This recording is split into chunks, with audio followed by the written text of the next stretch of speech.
അൻവറിന്റെ പുതിയ കരുനീക്കമെന്ത്? വിശദമായി നോക്കാം. ലൈവ് അറ്റ് 6 സ്വാഗതം.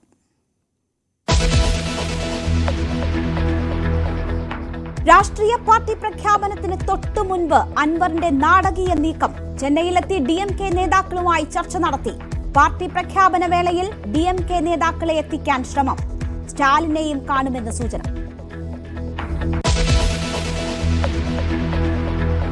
CPI ഇടതുമുന്നണി വിടണമെന്ന് AITUC സംസ്ഥാന കൌൺസിലിൽ ആവശ്യം. ബിനോയ് വിശ്വത്തെ സാക്ഷിയാക്കി പിണറായി വിജയന് രൂക്ഷ വിമർശനം. പിണറായി കേരളത്തിലെ അവസാന കമ്മ്യൂണിസ്റ്റ് മുഖ്യമന്ത്രിയെന്ന് നേതാക്കൾ. സർക്കാരിന് തൊഴിലാളി വിരുദ്ധ സമീപനമെന്നും വിമർശനം.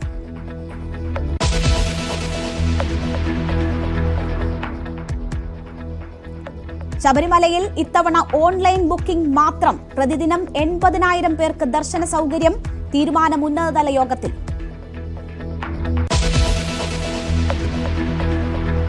ADGPക്കെതിരായ DGPയുടെ അന്വേഷണ റിപ്പോർട്ട് ഇന്നും നൽകിയില്ല.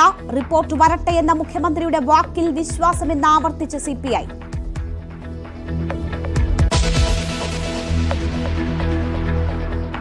മഞ്ചേശ്വരം കോഴക്കേസിൽ K. സുരേന്ദ്രൻ ആശ്വാസം. എല്ലാ പ്രതികളെയും കുറ്റവിമുക്തരാക്കി കാസർഗോഡ് ജില്ലാ സെഷൻസ് കോടതി. സത്യം ജയിച്ചെന്ന് സുരേന്ദ്രൻ. ഇത് കള്ളക്കേസാണ്, സത്യത്തിന്റെ ഒരു അംശം പോലുമില്ല, സത്യമേ വിജയിക്കുള്ളൂ. ഇപ്പോ കോടതിക്ക് പൂർണ്ണമായിട്ടും ബോധ്യപ്പെട്ടിരിക്കുന്നു.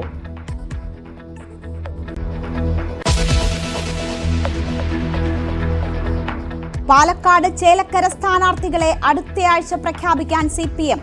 തിങ്കളാഴ്ച ജില്ലാ നേതൃയോഗങ്ങൾ. ചേലക്കരയിൽ UR പ്രദീപിനും പാലക്കാട് ബിനുമോൾക്കും സാധ്യത. കോൺഗ്രസിലും BJPയിലും തിരക്കിട്ട ചർച്ചകൾ.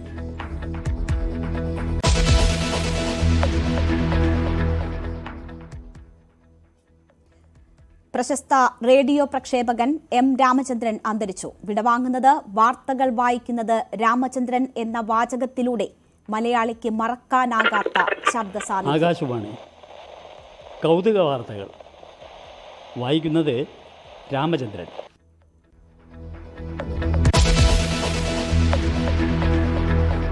ജമ്മുവിലും ഹരിയാനയിലും ചൊവ്വാഴ്ച വോട്ടെണ്ണൽ. എക്സിറ്റ് പോൾ ഫലങ്ങൾ അല്പസമയത്തിനകം. കണ്ണും നട്ട് രാഷ്ട്രീയ പാർട്ടികൾ.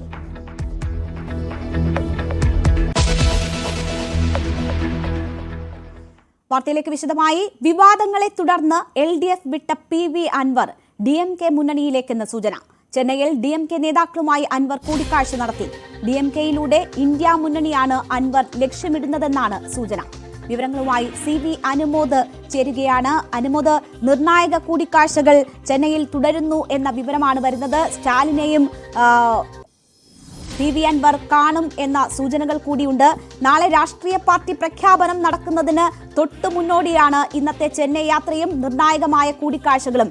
എന്താണ് ഇതിലൂടെ അൻവർ ഉദ്ദേശിക്കുന്നത്? DMK ഘടകകക്ഷിയാകാനുള്ള നീക്കങ്ങളിലാണോ അൻവർ?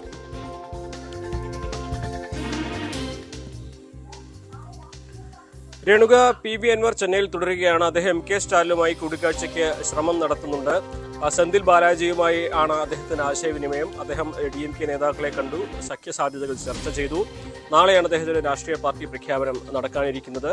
ഒരുപക്ഷെ നാളെ DMK നേതാക്കളെ ആരെയെങ്കിലും ഈ വേദിയിലേക്ക് കൊണ്ടുവരാനുള്ള സാധ്യത തള്ളിക്കളയാനാകില്ല. തന്റെ പാർട്ടി സ്വതന്ത്ര നിലപാടെടുത്ത് എന്നാൽ DMKയുടെ ഭാഗമായി DMKയുടെ നയങ്ങൾ കൂടി ഭാഗമായിട്ട് മുന്നോട്ട് പോവുക എന്നൊരു നീക്കമാണ് അൻവർ ഇപ്പോൾ നടത്തുന്നത്. അതിന് രണ്ട് ഉദ്ദേശങ്ങളുണ്ട്. ഒന്ന്, അദ്ദേഹത്തിന്റെ നാളത്തെ രാഷ്ട്രീയ പാർട്ടി പ്രഖ്യാപനത്തിന് കൂടുതൽ ദേശീയ പ്രാധാന്യം ലഭിക്കാനുള്ള ഒരു സാധ്യത, അതിലേക്ക് കൂടുതൽ അണികളെ കൊണ്ടുവരിക, ഒരു മഹാസമ്മേളനമായിട്ട് തന്റെ പ്രഖ്യാപനം നടത്തുക എന്നതാണ് ആദ്യത്തെ അൻവറിന്റെ ലക്ഷ്യം. രണ്ടാമതായിട്ട് അദ്ദേഹം പിന്തുടരുന്ന സംഘപരിവാർ വിരുദ്ധ നയം, അതിനോട് ചേർന്ന് പോകാൻ കഴിയുന്ന സ്വീകാര്യത ഉള്ള നയമാണ് DMKയുടേതും.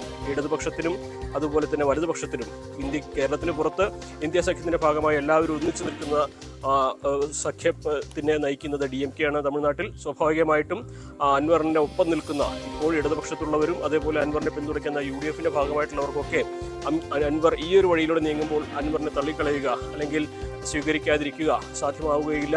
മറിച്ച് അതിനൊപ്പം തന്നെ സംഘപരിവാർ വിരുദ്ധ സമീപനം അൻവർ തുടരുന്നു എന്നത് അൻവറിന്റെ അണികൾക്കും അൻവറിന്റെ വിശ്വാസ്യത വർദ്ധിപ്പിക്കാനുള്ള ഒരു സാധ്യത കാണുന്നുണ്ട്. സ്വാഭാവികമായിട്ടും ഈ രണ്ട് നീക്കങ്ങൾ തന്നെയാണ്, ഈ രണ്ട് ഉദ്ദേശങ്ങൾ തന്നെയാണ് അൻവറിന്റെ ഇപ്പോഴത്തെ നീക്കങ്ങൾക്ക് ഇപ്പോൾ ഈ ഊർജ്ജം നൽകുന്നത്. നാളത്തെ സമ്മേളനം അദ്ദേഹം ആ സമ്മേളനത്തിലാണ് രാഷ്ട്രീയ പാർട്ടിയുടെ പേരും നയങ്ങളും ഒക്കെ പ്രഖ്യാപിക്കാനിരിക്കുന്നത്. 50,000-ലധികം പേര് ഈ യോഗത്തിൽ ഈ സമ്മേളനത്തിൽ പങ്കെടുക്കുമെന്നാണ് നമുക്കറിയാൻ കഴിയുന്നത്. അതിനുള്ള ഒരുക്കങ്ങളാണ് മഞ്ചേരിയിൽ പുരോഗമിക്കുന്നത്. അപ്പോൾ നാളെ അദ്ദേഹം എന്തെല്ലാം പറയും എന്നുള്ളത് വളരെ പ്രധാനപ്പെട്ട ഒരു കാര്യമാണ്. അതോടൊപ്പം തന്നെ DMK-യുടെ ഭാഗമായിട്ട് അദ്ദേഹത്തിൻ്റെ രാഷ്ട്രീയ പാർട്ടി കേരളത്തിൽ മുന്നോട്ട് പോകുമ്പോൾ അതിന് നമുക്ക് കേരളത്തിൻ്റെ അതിർത്തി പങ്കിടുന്ന നിലമ്പൂരിന് അതിർത്തി പങ്കിടുന്ന നീലഗിരിയുമായിട്ട് DMK ഏറ്റവും ശക്തമായി പ്രവർത്തിക്കുന്ന മേഖലയാണ് നീലഗിരി. അവിടെ സഹകരിച്ച് പ്രവർത്തിക്കാനുള്ള സാധ്യത കാണുന്നുണ്ട്. അൻവറിന് അങ്ങോട്ടും അതേപോലെ DMK പ്രവർത്തകർക്ക് നിലമ്പൂരിലേക്കും ഒരുപോലെ തന്നെ സഹകരണ സാധ്യത ഈ ഒരു സഖ്യത്തിലൂടെ ഉണ്ടാകുന്നുണ്ട്. അപ്പോൾ അൻവറിനെ സംബന്ധിച്ച് കേരള രാഷ്ട്രീയത്തിലും ദേശീയ രാഷ്ട്രീയത്തിലും ഒരു ചുവടുറപ്പിക്കുവാൻ ഈ ഒരു സഖ്യ സാധ്യതയിലൂടെ അൻവർ ലക്ഷ്യമിടുന്നുണ്ട് എന്നതാണ് പ്രധാനപ്പെട്ട ഒരു കാര്യം. അതിനെല്ലാം ഉപരി നാളത്തെ സമ്മേളനത്തിൽ അദ്ദേഹം പറയാനിരിക്കുന്ന കാര്യങ്ങൾ, അതുപോലെ ഈ DMK സാധ്യതകളൊക്കെ വരുമ്പോൾ ഒരുപാട് പേർ ഈ അൻവറിനെ കാണുവാനും കേൾക്കുവാനും നാളെ എത്തിച്ചേരും. അങ്ങനെ സമ്മേളനം ഒരു വലിയ വിജയമാക്കുവാൻ ഇതിലൂടെ സാധിക്കുകയും ചെയ്യും. അതോടൊപ്പം തന്നെ രാഷ്ട്രീയമായിട്ട് ഒരു വലിയ ചുവടുവെപ്പ് മുന്നോട്ട് വയ്ക്കുവാൻ അൻവറിന് ഈ DMK-യുടെ സഖ്യ സാധ്യതാ ചർച്ചകളിലൂടെ സാധിക്കുന്നുണ്ട് എന്നുള്ളതാണ് നിലവിലെ അവസ്ഥ. തീർച്ചയായും ചെറിയ ആഗ്രഹങ്ങളോ നീക്കങ്ങളോ അല്ല അൻവറിന്റെ ഭാഗത്തു നിന്നും ഉണ്ടാകുന്നത് എന്നത് ഓരോ ദിവസം കഴിയും തോറും വ്യക്തമായി വരികയാണ്. ഇവിടെ മറ്റ് രാഷ്ട്രീയ പാർട്ടികളുമായി ബന്ധപ്പെടുന്നില്ല എന്ന വാക്ക് പാലിച്ചുകൊണ്ട് തന്നെ തന്റെ രാഷ്ട്രീയ സാധ്യതകൾ PV അൻവർ തേടുന്നു. ഇവിടെ മറ്റ് രാഷ്ട്രീയ പാർട്ടികൾ തമ്മിൽ നെക്സസ് ആണ്, മറ്റെവിടെയും ഇല്ലാത്ത തരത്തിൽ എന്ന ആരോപണം PV അൻവർ ഉന്നയിച്ചതാണ്. അതുകൊണ്ട് തന്നെ പറഞ്ഞ വാക്കുകൾ പാലിച്ച് പുതിയ രാഷ്ട്രീയ സാധ്യതകൾ തേടാനും മുന്നോട്ട് പോകാനും കഴിയുന്നു എന്ന് സ്ഥാപിക്കുക കൂടി ആണോ അൻവറിന്റെ ഈ നീക്കത്തിലൂടെ ലക്ഷ്യമിടുന്നത്? മാത്രവുമല്ല, അനുമതി സൂചിപ്പിച്ചതുപോലെ തന്നെ ഇന്ത്യ മുന്നണിയിലെ ഒരു പ്രധാനപ്പെട്ട ഘടകകക്ഷിയുമായി ചേർന്ന് തന്റെ സാധ്യതകൾ വിപുലപ്പെടുത്തുക എന്നതുകൂടി അൻവർ ലക്ഷ്യമിടുന്നുണ്ടോ?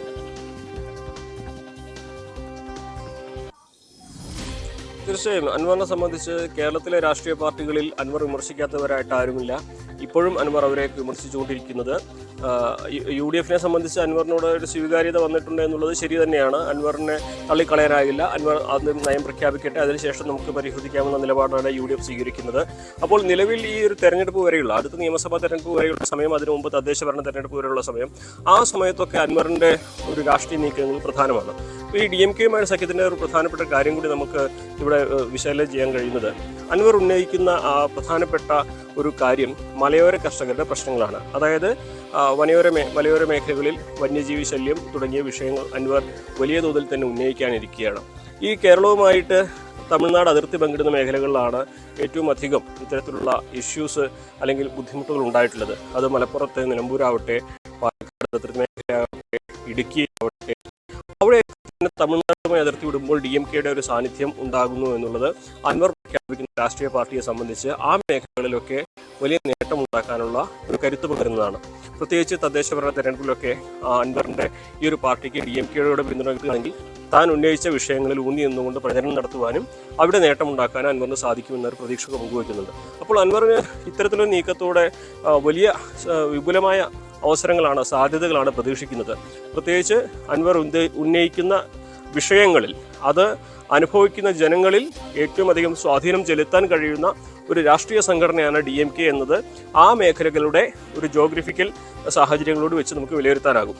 അങ്ങനെ നോക്കുമ്പോൾ അൻവർ ഇപ്പോൾ നടത്തുന്ന നീക്കങ്ങൾ വളരെ പ്രധാനപ്പെട്ടതാണ്.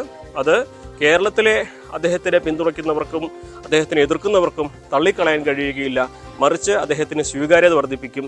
അതുപോലെ തന്നെ കേരളത്തിന് പുറത്തും അദ്ദേഹത്തിൻ്റെ ഒരു സാന്നിധ്യം, ഒരു സ്വാധീനം അദ്ദേഹത്തിന് അടയാളപ്പെടുത്താൻ കഴിയും ഈ ഒരു നീക്കം കൊണ്ട് എന്നുള്ളതാണ് പ്രധാനപ്പെട്ട ഒരു കാര്യം. അദ്ദേഹം സ്റ്റാലിനുമായി ഇന്ന് കൂടിക്കാഴ്ച നടത്തുമോ ഇല്ലയോ എന്ന് വ്യക്തമായിട്ടില്ല. നാളെ രാവിലെ 8:30 അദ്ദേഹം മാധ്യമങ്ങളെ കാണുമെന്നാണ് അറിയിച്ചിട്ടുള്ളത്.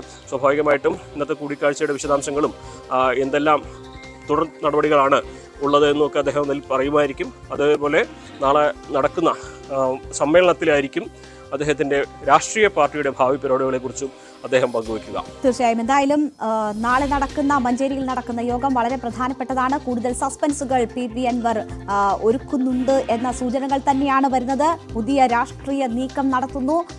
ചെന്നൈയിലെത്തി DMKയുടെ പ്രധാനപ്പെട്ട നേതാക്കളുമായി കൂടിക്കാഴ്ച നടത്തുന്നു. ഒരുപക്ഷെ DMKയുടെ പ്രധാനപ്പെട്ട നേതാക്കൾ നാളെ മഞ്ചേരിയിൽ നടക്കുന്ന യോഗത്തിൽ പങ്കെടുക്കാനുള്ള സാധ്യതകളും ഏറുകയാണ്. CV അനുമോദാണ് വാർത്തയുടെ വിശദാംശങ്ങൾ നൽകിയത്. മറ്റൊരു വാർത്തയിലേക്ക് പോവുകയാണ്. ശബരിമല അവലോകന യോഗത്തിൽ ADGP അജിത് കുമാർ പങ്കെടുത്തില്ല. മുഖ്യമന്ത്രിയുടെ ഓഫീസ് ഇടപെട്ട് ADGPയെ ഒഴിവാക്കിയതാണെന്നാണ് സൂചന. വിവരങ്ങളുമായി VV വിനോദ് ചേരുന്നു. വിനോദ്, ADGPക്കെതിരായ റിപ്പോർട്ട് കൊടുക്കും എന്ന് ഇന്നലെ വൈകുന്നേരം തന്നെ കൊടുക്കുമെന്ന സൂചനകൾ ഉണ്ടായിരുന്നു. പക്ഷേ 24 മണിക്കൂർ പിന്നിട്ടിട്ടും നടപടികളൊന്നുമായില്ല. പക്ഷേ ഈ ഒരു സൂചനകൾ വരുന്നത് എങ്ങനെ വേണം കാണാൻ? CMO ഇടപെട്ട് അജിത് കുമാറിനെ ഒഴിവാക്കി എന്ന് വരുന്ന വാർത്തകൾ എത്രമാത്രം വസ്തുതയുണ്ട് അതിൽ? അതൊരു നടപടിയിലേക്ക് എന്നതിന്റെ സൂചനയാണോ? ADGPക്കെതിരെ നടപടി ഉണ്ടാകുമെന്ന ചില സൂചനകൾ അത് നേരത്തെ തന്നെ പുറത്തു വന്നിരുന്നു. ഇപ്പോഴത്തെ സാഹചര്യവും അതിനോട് ചേർത്ത് വായിക്കേണ്ടതാണ്. കാരണം ലോ ആൻഡ് ഓർഡർ ADGP സ്ഥാനത്ത് നിന്ന് MR അജിത് കുമാറിനെ മാറ്റണമെന്നത് ഇടതുമുന്നണിയിൽ നിന്ന് തന്നെയുള്ള പ്രധാനപ്പെട്ട ആവശ്യമാണ്. ഈ ആവശ്യം ഉന്നയിച്ച് CPI ഉൾപ്പെടെയുള്ള കക്ഷികൾ ഇടഞ്ഞു നിൽക്കുന്ന സാഹചര്യമുണ്ട്. ശബരിമല അവലോകന യോഗം മുഖ്യമന്ത്രിയാണ് വിളിച്ചത്. ഇന്ന് വിളിച്ച യോഗത്തിൽ പ്രധാനമായും ദേവസ്വം മന്ത്രിക്ക് പുറമെ ചീഫ് സെക്രട്ടറി ഉൾപ്പെടെയുള്ള ഉദ്യോഗസ്ഥരുണ്ടായിരുന്നു. അതിന് ശേഷം പോലീസിന്റെ ഭാഗത്ത് നിന്ന് പങ്കെടുത്തത് DGPയും ഇന്റലിജൻസ് ADGPയും പോലീസ് ആസ്ഥാനം ADGPയുമാണ്. ഇത് നമുക്കറിയാം, ശബരിമല വളരെ പ്രധാനപ്പെട്ട ഒരു തീർത്ഥാടന കേന്ദ്രം, ദക്ഷിണേന്ത്യയിൽ തന്നെ ഏറ്റവും പ്രധാനപ്പെട്ട ഒരു തീർത്ഥാടന കേന്ദ്രം. അവിടെ ക്രമസമാധാന ചുമതലയ്ക്ക് വലിയ പങ്കുള്ള ഒരു ക്ഷേത്രമാണ്. അത്തരത്തിലുള്ള തീർത്ഥാടകർ അനുസ്യൂതം വന്നു പോകുന്ന ഒരിടമാണ്. അവിടെ ലോ ആൻഡ് ഓർഡറിന് വലിയ പ്രാധാന്യമുള്ള ഒരു സ്ഥലമാണ്. ആ ഒരു സാഹചര്യത്തിലാണ് ലോ ആൻഡ് ഓർഡർ ADGP ഇല്ലാതെ ഇന്നത്തെ അവലോകന യോഗം ചേർന്നിരിക്കുന്നത്. നമ്മൾ മനസ്സിലാക്കുന്നത് ADGP കേരളത്തിൽ തന്നെ ഉണ്ട്. അദ്ദേഹം സംസ്ഥാനം വിട്ട് എവിടെയെങ്കിലും പോകുന്ന ഒരു സാഹചര്യമില്ല. പക്ഷെ അദ്ദേഹത്തെ ഒഴിവാക്കി എന്ന് തന്നെയാണ് നമുക്ക് മനസ്സിലാക്കാൻ കഴിയുന്നത്. കാരണം DGPയുടെ റിപ്പോർട്ട് വരാനിരിക്കുന്നു.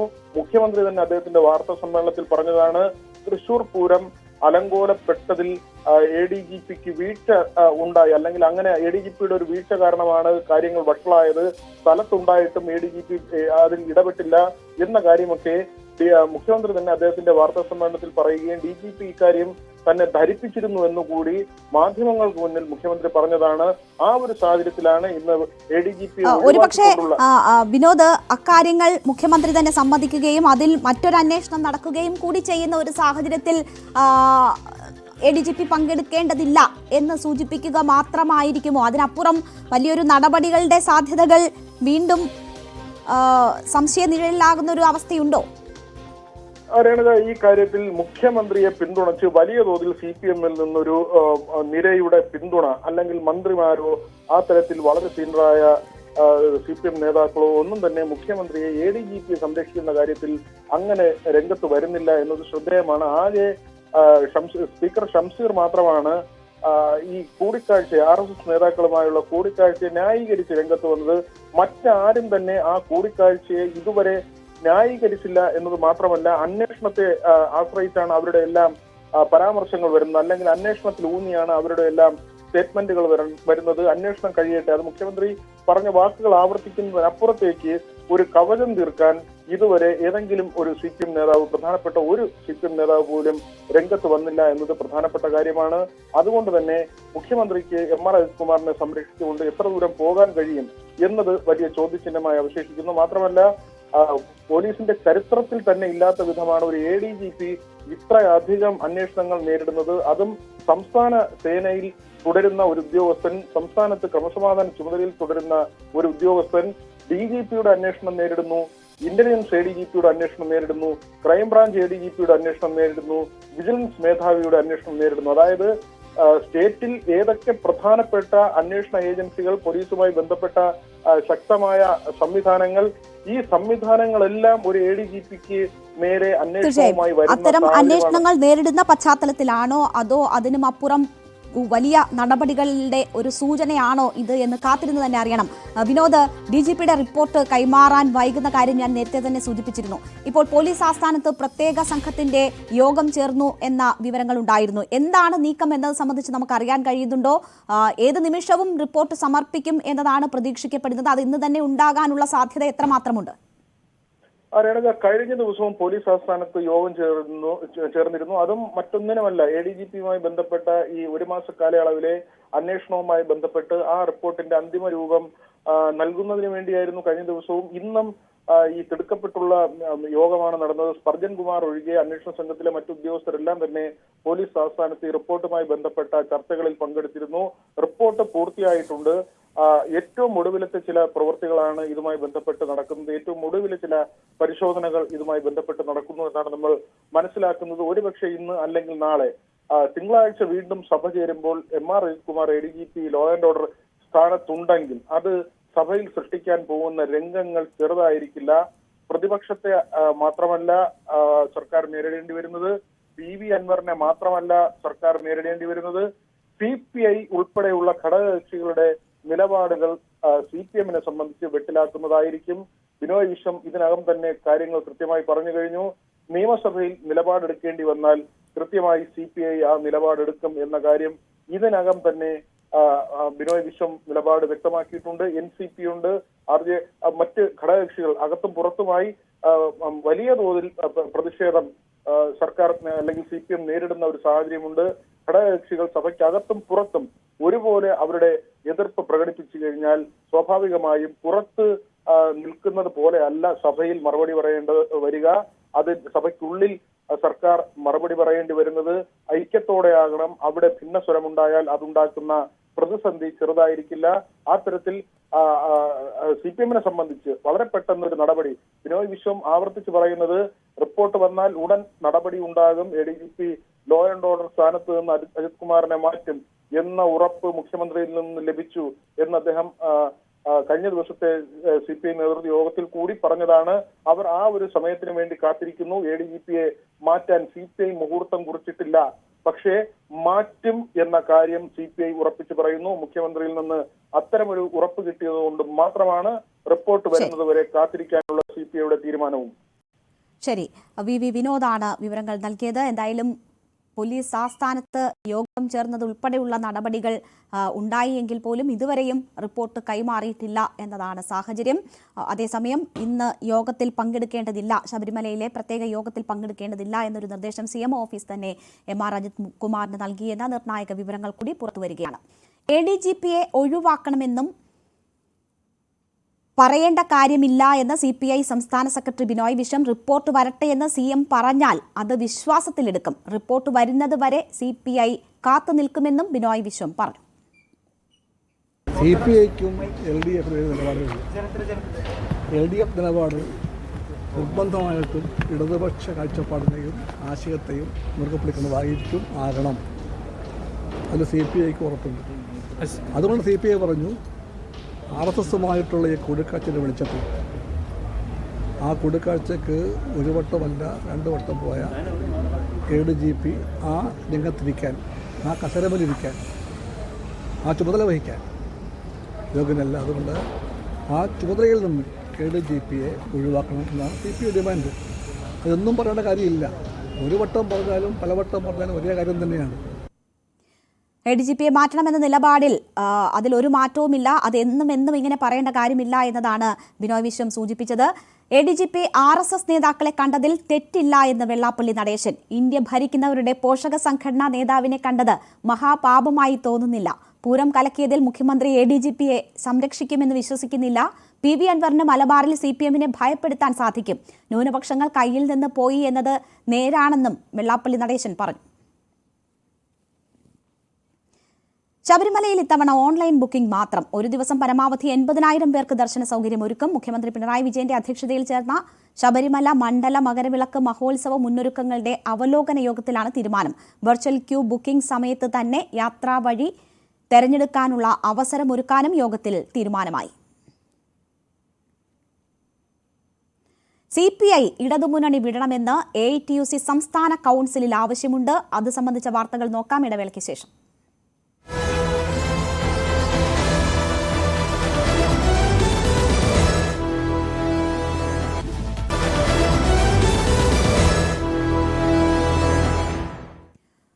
വാർത്തകൾ തുടരുന്നു. CPI ഇടതുമുന്നണി വിടണമെന്ന AITUC സംസ്ഥാന കൌൺസിലിൽ ആവശ്യം. ഇടതുമുന്നണിയിൽ CPIക്ക് അവഗണനയാണെന്നും പുതുവഴി തേടണമെന്നുമാണ് ആവശ്യമുയർന്നത്.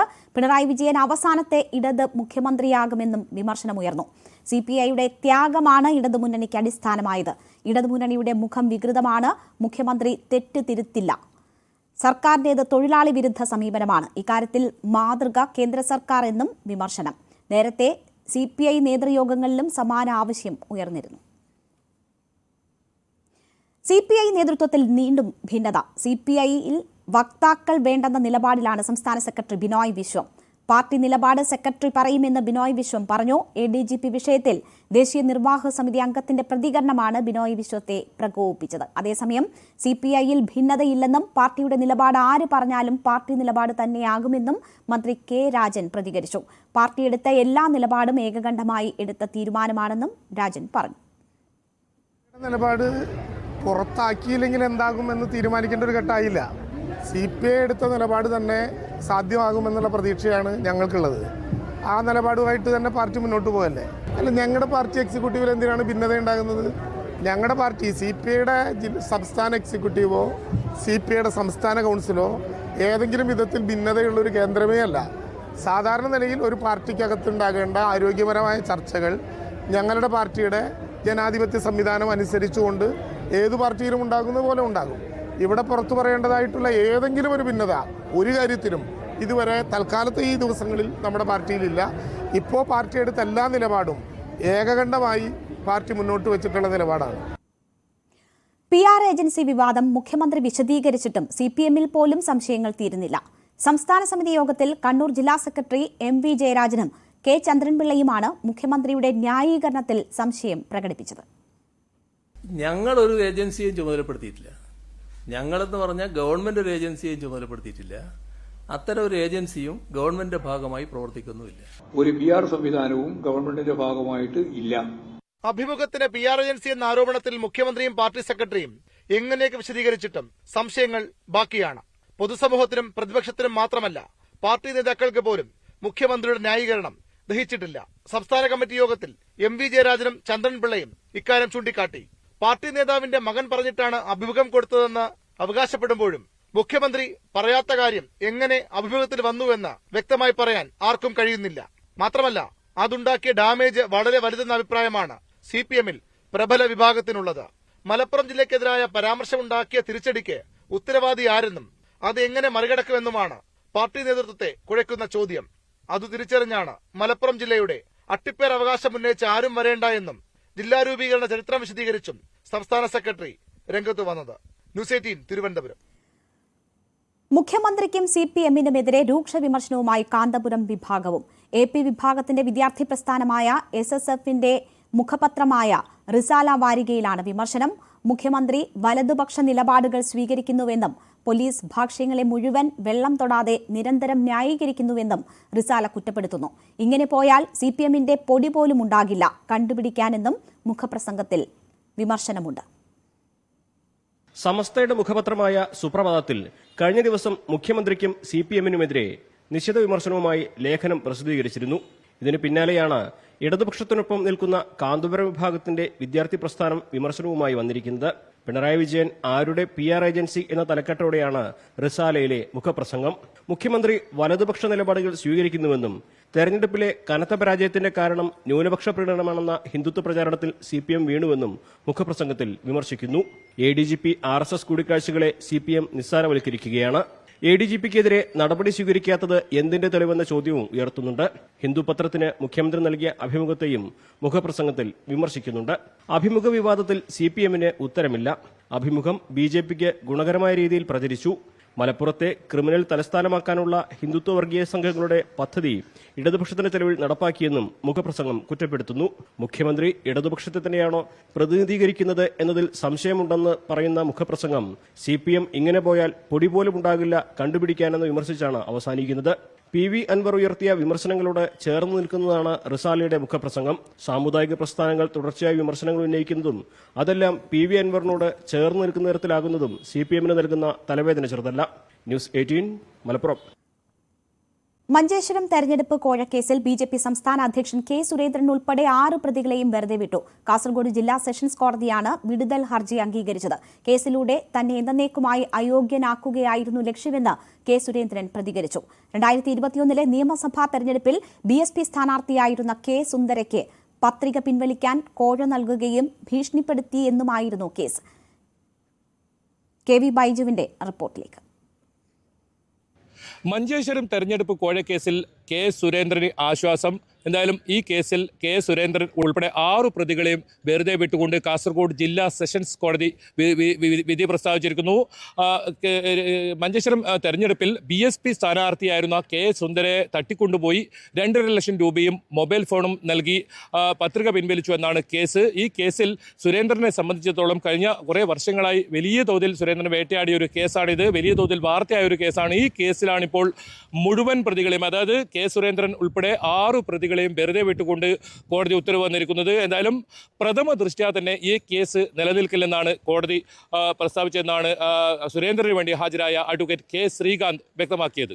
പ്രൈമ ഫേസിയ തന്നെ നിലനിൽക്കില്ല എന്ന് കോടതി കണ്ടിരിക്കുകയാണ്. ഒരു വിചാരണക്ക് പോലും പോയി വിചാരണ നേരിടേണ്ട ഒരു സാഹചര്യം ഇല്ല എന്നുള്ള പ്രതിഭാഗത്തിന്റെ വാദം പൂർണ്ണമായിട്ടും അംഗീകരിച്ചുകൊണ്ടാണ് ഇന്ന് കോടതി ഡിസ്ചാർജ് പിറ്റീഷൻ അനുവദിച്ചിരിക്കുന്നത്. തന്നെ രാഷ്ട്രീയമായി വേട്ടയാടാനാണ് ഈ കേസ് കെട്ടിച്ചമച്ചതെന്നും രാഷ്ട്രീയമായി വേട്ടയാടാനുള്ള ഒരു കേസ് തന്നെയായിരുന്നു ഇതെന്നുമാണ് കെ സുരേന്ദ്രൻ വ്യക്തമാക്കിയത്. എന്തായാലും സത്യം വിജയിച്ചിരിക്കുന്നു എന്നാണ് കെ സുരേന്ദ്രൻ പ്രതികരിച്ചത്. ഞാൻ ഈ കേസ് എടുത്തപ്പോൾ തന്നെ പറഞ്ഞിരുന്നു, സത്യം ജയിക്കും, സത്യമേവ ജയതേ എന്ന് എല്ലാ ഘട്ടങ്ങളിലും ഞാൻ മാധ്യമങ്ങളോടും പൊതുസമൂഹത്തോടും പറഞ്ഞിരുന്നു.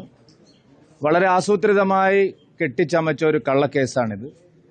ഗൂഢാലോചനയിലൂടെയാണ് ഇങ്ങനെ ഒരു കേസ് ഉണ്ടാക്കിയത്. എന്നെ തെരഞ്ഞെടുപ്പിൽ നിന്ന് എന്നേക്കുമായി അയോഗ്യനാക്കാൻ വേണ്ടിയും ബി.ജെ.പിയെ താറടിച്ച് കാണിക്കുന്നതിനും വേണ്ടിയാണ് ഇങ്ങനെ ഒരു കള്ളക്കേസ് ഇവിടെ കെട്ടിച്ചമച്ചത്. സുരേന്ദ്രൻ ഉൾപ്പെടെ 6 പേരാണ് ഈ കേസിൽ പ്രതികളായി ഉണ്ടായത്. LDF സ്ഥാനാർത്ഥിയായിരുന്നു. അതായത് 2011 നിയമസഭാ തെരഞ്ഞെടുപ്പിൽ മഞ്ചേശ്വരം മണ്ഡലത്തിലെ LDF സ്ഥാനാർത്ഥിയായിരുന്ന VV രമേശനാണ് ഇത്തരത്തിൽ ഒരു പരാതി നൽകുന്ന സാഹചര്യമുണ്ടായത്. പിന്നീട് കെ സുന്ദര, ഈ വാദം നടക്കുന്നതിനിടയിലെല്ലാം കെ സുന്ദര പരസ്പര വിരുദ്ധമായാണ് സംസാരിച്ചതെന്ന് ഒരു കോടതി നിരീക്ഷണമുണ്ടായിരുന്നു. എന്തായാലും ഈ കേസിൽ സുരേന്ദ്രനെ സംബന്ധിച്ചിടത്തോളം വലിയ ആശ്വാസമാണ്. അതായത് ഈ കേസിൽ പൂർണ്ണമായും ഇവരെ ഒഴിവാക്കിയിരിക്കുന്നു എന്നത് തന്നെയാണ്. കഴിഞ്ഞ ദിവസമായിരുന്നു ഇത്തരത്തിൽ കേസ് പരിഗണിച്ചതെങ്കിലും ഈ ഹർജിക്കാർ വിടുതൽ ഹർജി നൽകിയ മുഴുവൻ പേരും 6 പേരും ഹാജരാകണമെന്ന് കോടതി നിർദ്ദേശിക്കുകയായിരുന്നു. അതേ തുടർന്നാണ് ഇന്ന് കെ സുരേന്ദ്രൻ ഉൾപ്പെടെയുള്ള 6 പേരും ഇന്ന് ഹാജരായത്. ഈ കേസ് പരിഗണിച്ചപ്പോൾ തന്നെ, ഇന്ന് വിധി പറയാൻ എടുത്തപ്പോൾ തന്നെ ഈ കേസ് പ്രഥമ ദൃഷ്ട്യാ ഇത് നിലനിൽക്കുന്നതല്ലെന്നും അതുകൊണ്ട് മുഴുവൻ പ്രതികളെയും ഒഴിവാക്കുന്നു എന്നും കോടതി പരാമർശിക്കുകയായിരുന്നു. എന്തായാലും സുരേന്ദ്രനെ സംബന്ധിച്ചിടത്തോളം വലിയ ആശ്വാസമാണ്. ഈ കേസിൽ മേൽക്കോടതിയെ സമീപിക്കുമെന്നാണ് ഇപ്പോൾ ഇതിൻ്റെ വാദിഭാഗം പറഞ്ഞിരിക്കുന്നത്. കെ സുന്ദര ഉൾപ്പെടെ മേൽക്കോടതിയെ ഈ കേസിൽ സമീപിക്കാനാണ് അവർ ഒരുങ്ങിയിരിക്കുന്നത്. എന്തായാലും നിലവിൽ സുരേന്ദ്രനെ സംബന്ധിച്ചിടത്തോളം ഈ കേസ് നിയമപ്രശ്നങ്ങളുമായി മുന്നോട്ട് പോവുകയാണെങ്കിൽ അത് ഒരുപക്ഷെ തെരഞ്ഞെടുപ്പിന് തന്നെ മത്സരിക്കാൻ കഴിയാത്ത രീതിയിൽ അയോഗ്യനാക്കുന്ന രീതിയിലേക്കുള്ള കാര്യങ്ങൾ എത്തുമായിരുന്നു. എന്തായാലും സുരേന്ദ്രനെ സംബന്ധിച്ചിടത്തോളം ആ കടമ്പകളെല്ലാം നീങ്ങിയിരിക്കുന്നു. നിയമക്കുരുക്കുകളെല്ലാം മാറിയിരിക്കുന്നു. സുരേന്ദ്രൻ പൂർണ്ണമായും ഈ കേസിൽ നിന്നും മുക്തരായിരിക്കുന്നു. പൂർണ്ണമായും സുരേന്ദ്രൻ ഉൾപ്പെടെയുള്ള 6 പേരെയും ഇത്തരത്തിൽ ഒഴിവാക്കിക്കൊണ്ടാണ് കാസർഗോഡ് ജില്ലാ സെഷൻസ് കോടതി ഇപ്പോൾ വിധി പ്രസ്താവിച്ചിരിക്കുന്നത്. കെ.വി. ബൈജു, ന്യൂസ് 18, കാസർഗോഡ്. പാലക്കാട് ചേലക്കര ഉപതെരഞ്ഞെടുപ്പിനുള്ള CPM സ്ഥാനാർത്ഥികളെ അടുത്തയാഴ്ച പ്രഖ്യാപിച്ചേക്കും. തെരഞ്ഞെടുപ്പ് പ്രവർത്തനങ്ങൾ വേഗത്തിലാക്കാൻ ജില്ലാ കമ്മിറ്റികൾക്ക് CPM സംസ്ഥാന സമിതി നിർദ്ദേശം നൽകി. ചേലക്കരയിൽ മുൻ MLA UR പ്രദീപ് സ്ഥാനാർത്ഥിയാകാനാണ് സാധ്യത. പാലക്കാട് ജില്ലാ പഞ്ചായത്ത് പ്രസിഡന്റ് ബിനുമോൾക്കാണ് മുൻഗണന. അടുത്തയാഴ്ച തുടക്കത്തിൽ തന്നെ വിജ്ഞാപനം വരുമെന്ന പ്രതീക്ഷയിലാണ് CPM. നിയമസഭാ സമ്മേളനം വെട്ടിച്ചുരുക്കിയതും അത് മുന്നിൽ കണ്ടാണ്. രാഷ്ട്രീയമായി ഏറെ തിരിച്ചടികൾ നേരിടുന്ന സമയത്ത് ഉപതെരഞ്ഞെടുപ്പുകളിൽ മികച്ച പ്രകടനം CPMന് അനിവാര്യം. ചേലക്കരയെങ്കിലും നിലനിർത്താനായാൽ ഭരണവിരുദ്ധ വികാരമെന്ന വിമർശനം തള്ളിക്കളയാം. അതും നഷ്ടപ്പെട്ടാൽ സമാനതകളില്ലാത്ത പ്രതിസന്ധിയിലേക്ക് സർക്കാരും ഭരണമുന്നണിയും വീഴുമെന്നുറപ്പ്. പാർട്ടിക്ക് വലിയ സ്വാധീനമുള്ള ചേലക്കരയിൽ UDFന്റെ മുന്നേറ്റം തടയുകയാണ് പ്രധാന ലക്ഷ്യം. തൃശൂർ പൂരം അലങ്കോലമായതടക്കമുള്ള വിഷയങ്ങൾ തെരഞ്ഞെടുപ്പിൽ പ്രതിഫലിക്കുമെന്ന ആശങ്കയും CPMനുണ്ട്. UR പ്രദീപിലൂടെ ചേലക്കര നിലനിർത്താമെന്നാണ് പ്രതീക്ഷ. ശക്തമായ സ്വാധീനമുള്ള ജില്ലയെങ്കിലും പാലക്കാട് നിയമസഭാ മണ്ഡലത്തിൽ കഴിഞ്ഞ 2 തവണയും CPM മൂന്നാമതായി, BJP രണ്ടാമതെത്തി. അവിടെ ജയിക്കുക മാത്രമല്ല, BJP ജയിക്കില്ലെന്ന് ഉറപ്പിക്കേണ്ട ഉത്തരവാദിത്വവും CPMനുണ്ട്. നർത്തകി Methil Devika, forensic surgeon PB Gujral തുടങ്ങി പാർട്ടിക്ക് പുറത്തുള്ളവരെയാണ് ആദ്യം പരിഗണിച്ചത്. എന്നാൽ ഇപ്പോൾ സാധ്യത കൂടുതൽ കൽപ്പിക്കപ്പെടുന്നത് ജില്ലാ പഞ്ചായത്ത് അംഗം ബിനുമോൾക്കാണ്. UDF BJP നേർക്കുനേർ പോരാട്ടം നടക്കുന്ന മണ്ഡലത്തിൽ പാർട്ടി വോട്ടുകൾ ഉറപ്പിച്ചാൽ ജയിച്ചു കയറാമെന്നാണ് വിശ്വാസം. ഭരണപക്ഷം, പ്രത്യേകിച്ച് CPM വലിയ രാഷ്ട്രീയ തിരിച്ചടികൾ ഏറ്റുവാങ്ങിക്കൊണ്ടിരുന്ന കാലത്താണ് ഉപതെരഞ്ഞെടുപ്പ് പ്രഖ്യാപിക്കാൻ പോകുന്നത്. അതിൽ ചേലക്കര തെരഞ്ഞെടുപ്പിൽ വിജയം CPMന് ഏറ്റവും നിർണായകമാണ് എന്ന് മാത്രമല്ല, അഭിമാന പോരാട്ടം കൂടിയായി മാറും ചേലക്കരയിലേത്. പാലക്കാടും മികച്ച പ്രകടനം കാഴ്ചവെക്കാനാണ് CPM ശ്രമം. അതിന്റെ ഒരുക്കങ്ങളാണ് സംസ്ഥാന സമിതി നിർദ്ദേശപ്രകാരം ജില്ലാ കമ്മിറ്റികൾ ആരംഭിച്ചിരിക്കുന്നത്. VV Arun, news 18, Thiruvananthapuram. ഉപതെരഞ്ഞെടുപ്പ് തീയതി പ്രഖ്യാപിക്കാനിരിക്കെ കോൺഗ്രസിലും തിരക്കിട്ട സ്ഥാനാർത്ഥി ചർച്ചകൾ തുടങ്ങിയിരിക്കുന്നു. യൂത്ത് കോൺഗ്രസ് സംസ്ഥാന അധ്യക്ഷൻ രാഹുൽ മാങ്കൂട്ടത്തിൽ പാലക്കാട് സീറ്റ് ഏറെക്കുറെ ഉറപ്പിച്ചു കഴിഞ്ഞു. ചേലക്കരയിൽ രമ്യ ഹരിദാസിന്റെ പേരിന് തന്നെയാണ് മുൻതൂക്കം. വയനാട് ലോക്സഭാ മണ്ഡലത്തിൽ രാഹുൽ ഗാന്ധിയുടെ റെക്കോർഡ് ഭൂരിപക്ഷം മറികടക്കാൻ പ്രിയങ്ക ഗാന്ധിക്ക് കഴിയുമെന്ന പ്രതീക്ഷയും UDF ക്യാമ്പിനുണ്ട്. സർക്കാരിനെ പിടിച്ചുലയ്ക്കുന്ന രാഷ്ട്രീയ വിവാദങ്ങൾ ഉപതെരഞ്ഞെടുപ്പിൽ UDF അനുകൂല തരംഗമുണ്ടാക്കുമെന്ന വിലയിരുത്തലിലാണ് സ്ഥാനാർത്ഥി നിർണയം ഉൾപ്പെടെ സംഘടനാ തലത്തിലുള്ള ഒരുക്കങ്ങൾ കോൺഗ്രസ് നേതൃത്വം സജീവമാക്കിയിരിക്കുന്നത്. യൂത്ത് കോൺഗ്രസ് സംസ്ഥാന അധ്യക്ഷൻ രാഹുൽ മാങ്കൂട്ടത്തിന് വേണ്ടി പ്രതിപക്ഷ നേതാവ് VD സതീശനും ഷാഫി പറമ്പിൽ MPയുമാണ് രംഗത്തുള്ളത്. അതേസമയം പാലക്കാട് DCC നേതൃത്വത്തിന് ജില്ലയിൽ നിന്ന് തന്നെയുള്ള ജനകീയ മുഖത്തെ മണ്ഡലത്തിൽ പരിഗണിക്കണമെന്നാണ് നിലപാട്. BJPക്ക് ശക്തമായ വേരോട്ടമുള്ള പാലക്കാട് മണ്ഡലത്തിൽ പ്രാദേശിക പിന്തുണയുള്ള സ്ഥാനാർത്ഥി മത്സരരംഗത്തിറങ്ങിയാൽ മാത്രമേ വിജയിക്കാനാകുമെന്നാണ് DCC നേതൃത്വത്തിലെ ഒരു വിഭാഗത്തിന്റെ അഭിപ്രായം. അതേസമയം ഇടത് സർക്കാരിനെതിരെ രാഹുൽ മാങ്കൂട്ടത്തിൽ നടത്തുന്ന കടന്നാക്രമണങ്ങൾ അനുകൂല തരംഗമുണ്ടാക്കുമെന്ന പ്രതീക്ഷയിലാണ് മറുവിഭാഗം. വിജയം നിർണ്ണയിക്കുന്നതിൽ പ്രധാനമായ കണ്ണാടി പഞ്ചായത്തിൽ LDF ക്യാമ്പിൽ നിലനിൽക്കുന്ന വിഭാഗീയത രാഹുലിന് അനുകൂലമായ രാഷ്ട്രീയ സാഹചര്യം ഒരുക്കുമെന്നാണ് ഒപ്പമുള്ളവരുടെ കണക്കുകൂട്ടൽ. അതേസമയം രമ്യ ഹരിദാസിലൂടെ ചേലക്കര പിടിച്ചെടുക്കാനാകുമെന്നാണ് UDF ക്യാമ്പിന്റെ പ്രതീക്ഷ. വയനാട് ലോക്സഭാ മണ്ഡലത്തിൽ പ്രിയങ്ക ഗാന്ധി കൂടി മത്സരരംഗത്ത് സജീവമാകുന്നതോടെ പാലക്കാടും ചേലക്കരയിലും അതിന്റെ പ്രതിഫലനമുണ്ടാകുമെന്ന വിലയിരുത്തലിലാണ് കോൺഗ്രസ് നേതൃത്വം. തിരുവനന്തപുരത്ത് നിന്ന് ഡാൻ കുര്യൻ, ന്യൂസ് 18. നേമം നിയമസഭാ മണ്ഡലത്തിലും തൃശൂർ പാർലമെന്റ് മണ്ഡലത്തിലും താമര വിരിയിച്ച ആത്മവിശ്വാസത്തിൽ പാലക്കാട് ഉപതെരഞ്ഞെടുപ്പിനെ നേരിടാൻ BJP. പാലക്കാടിനൊപ്പം ചേലക്കര നിയമസഭാ മണ്ഡലത്തിലും വയനാട് പാർലമെന്റ് മണ്ഡലത്തിലും ഉപതെരഞ്ഞെടുപ്പ് നടക്കുമെങ്കിലും BJP കൂടുതൽ ശ്രദ്ധയൂന്നുന്നത് കരിമ്പനയുടെ നാട്ടിൽ തന്നെയാണ്. പാലക്കാടൻ കാറ്റ് അത് രാഷ്ട്രീയമായി വീശുമ്പോൾ അനുകൂലമാകുമെന്ന് ഉറച്ചു വിശ്വസിക്കുകയാണ് BJP. സംഘടനാ സംവിധാനം പരിശോധിക്കുമ്പോൾ BJPക്ക് ആഴത്തിൽ വേരോട്ടമുള്ള മണ്ഡലം. കഴിഞ്ഞ പാർലമെന്റ് തെരഞ്ഞെടുപ്പിൽ സ്ഥാനാർത്ഥിയായ C. കൃഷ്ണകുമാർ പാലക്കാട് ഉപതെരഞ്ഞെടുപ്പിലും മത്സരിച്ചേക്കും എന്നാണ് സൂചന. കഴിഞ്ഞ തവണ മെട്രോമാൻ E. ശ്രീധരനെ ഇറക്കി BJP ശക്തമായ പോരാട്ടം കാഴ്ചവച്ചിരുന്നു. ഇടതുമുന്നണിയെ പിന്നിലാക്കി രണ്ടാം സ്ഥാനത്ത് എത്തുകയും ചെയ്തു. BJPയുടെ സാധ്യത ഇടത് വലതു മുന്നണികളുടെ പരസ്പരമുള്ള പഴിചാരലിനും ഇക്കുറി വഴിവെക്കുന്നു. സിറ്റിംഗ് MLA ആയിരുന്ന ഷാഫി പറമ്പിലിനെ വടകരയിൽ സ്ഥാനാർത്ഥിയാക്കിയത് BJPക്ക് പാലക്കാട്ട് അവസരം ഒരുക്കുന്നതിനു വേണ്ടി UDF നടത്തിയ നീക്കം ആണ് എന്ന് LDF ആരോപിക്കുന്നു. Thrissur Pooram അലങ്കോലമായതും ADGPയുടെ RSS നേതാക്കളുമായ കൂടിക്കാഴ്ചയും CPM BJP അവിശുദ്ധ ബാന്ധവത്തിന്റെ തെളിവായി UDF ഉയർത്തിക്കാട്ടുന്നു. കരിമ്പനയുടെ മണ്ണ് തങ്ങൾക്കും വളക്കൂറുള്ളതാണെന്ന് BJP ഉറച്ചു വിശ്വസിക്കുന്നു. നേമത്തിനും തൃശൂരിനും പിന്നാലെ പാലക്കാട്ടും BJP ചരിത്രമെഴുതുമോ? VV Vinod, news 18, Thiruvananthapuram. Jammu Haryana നിയമസഭാ തെരഞ്ഞെടുപ്പുകളിലെ എക്സിറ്റ് പോൾ ഫലങ്ങൾ പ്രഖ്യാപിച്ചു തുടങ്ങി. ചൊവ്വാഴ്ചയാണ് ഇരു സംസ്ഥാനങ്ങളിലും വോട്ടെണ്ണൽ നടക്കുന്നത്. MG മിഥുൻ വിവരങ്ങളുമായി ചേരുന്നു. മിഥുൻ, കോൺഗ്രസിനും BJPയും സംബന്ധിച്ച് ഇനി വരുന്ന നിയമസഭാ തെരഞ്ഞെടുപ്പുകളിലേക്കൊക്കെ പോകാൻ ഈ തെരഞ്ഞെടുപ്പ് വിജയം വളരെ അനിവാര്യമാണ് എന്നൊരു സാഹചര്യമുണ്ട്. എക്സിറ്റ് പോൾ ഫലങ്ങൾ വന്നു തുടങ്ങിയിരിക്കുന്നു. വലിയ രീതിയിലുള്ള പോളിംഗ് ഇന്ന് ഹരിയാനയിൽ നടന്നു എന്ന് തന്നെയായിരുന്നു വിവരം. എന്തൊക്കെയാണ് ആദ്യ സൂചനകൾ? രേണുക, ആദ്യ എക്സിറ്റ് പോൾ ഫലങ്ങൾ പുറത്തു വരുമ്പോൾ അത് കോൺഗ്രസിന് അനുകൂലമാണ് എന്നത് തന്നെയാണ് നമുക്ക് മനസ്സിലാക്കാൻ സാധിക്കുന്ന എക്സിറ്റ് പോൾ ഫലങ്ങൾ ഇപ്പോൾ പുറത്തു വന്നുകൊണ്ടിരിക്കുന്നു. ഇപ്പോൾ ആദ്യം വരുന്നത് റിപ്പബ്ലിക് ചാനലിന്റെ എക്സിറ്റ് പോൾ ഫലങ്ങളാണ്. അതിൽ BJP 18 മുതൽ 24 വരെ സീറ്റുകൾ നേടുമെന്നാണ് എക്സിറ്റ് പോൾ ഫലങ്ങളിൽ റിപ്പബ്ലിക് ചാനൽ പ്രഖ്യാപിച്ചിരിക്കുന്നത്. കോൺഗ്രസ് 55 മുതൽ 62 വരെ സീറ്റ് നേടി അധികാരത്തിലേക്ക് തിരിച്ചെത്തുന്നു എന്നുള്ളതാണ് ഏറ്റവും പ്രധാനപ്പെട്ട കാര്യം. INLD 3 മുതൽ 6 സീറ്റ് വരെ നേടും. JJP കഴിഞ്ഞ തവണ 10 സീറ്റ് നേടിയ JJP ഇത്തവണ 3 സീറ്റിലേക്ക്, അതായത് 0 മുതൽ 3 സീറ്റിലേക്ക് ഒതുങ്ങുമെന്നാണ് റിപ്പബ്ലിക് സർവേ വ്യക്തമാക്കുന്നത്. ഒപ്പം തന്നെ അതേസിൽ ആം ആദ്മി ഉൾപ്പെടെയുള്ളവരുണ്ട്. 2 മുതൽ 5 സീറ്റുകൾ വരെ നേടാൻ അതേസിന് സാധിക്കുമെന്നാണ് ഇപ്പോൾ എക്സിറ്റ് പോൾ ഫലം റിപ്പബ്ലിക് ടിവിയുടെ എക്സിറ്റ് പോൾ ഫലങ്ങളിലൂടെ നമുക്ക് മനസ്സിലാക്കാൻ സാധിക്കുന്നത്.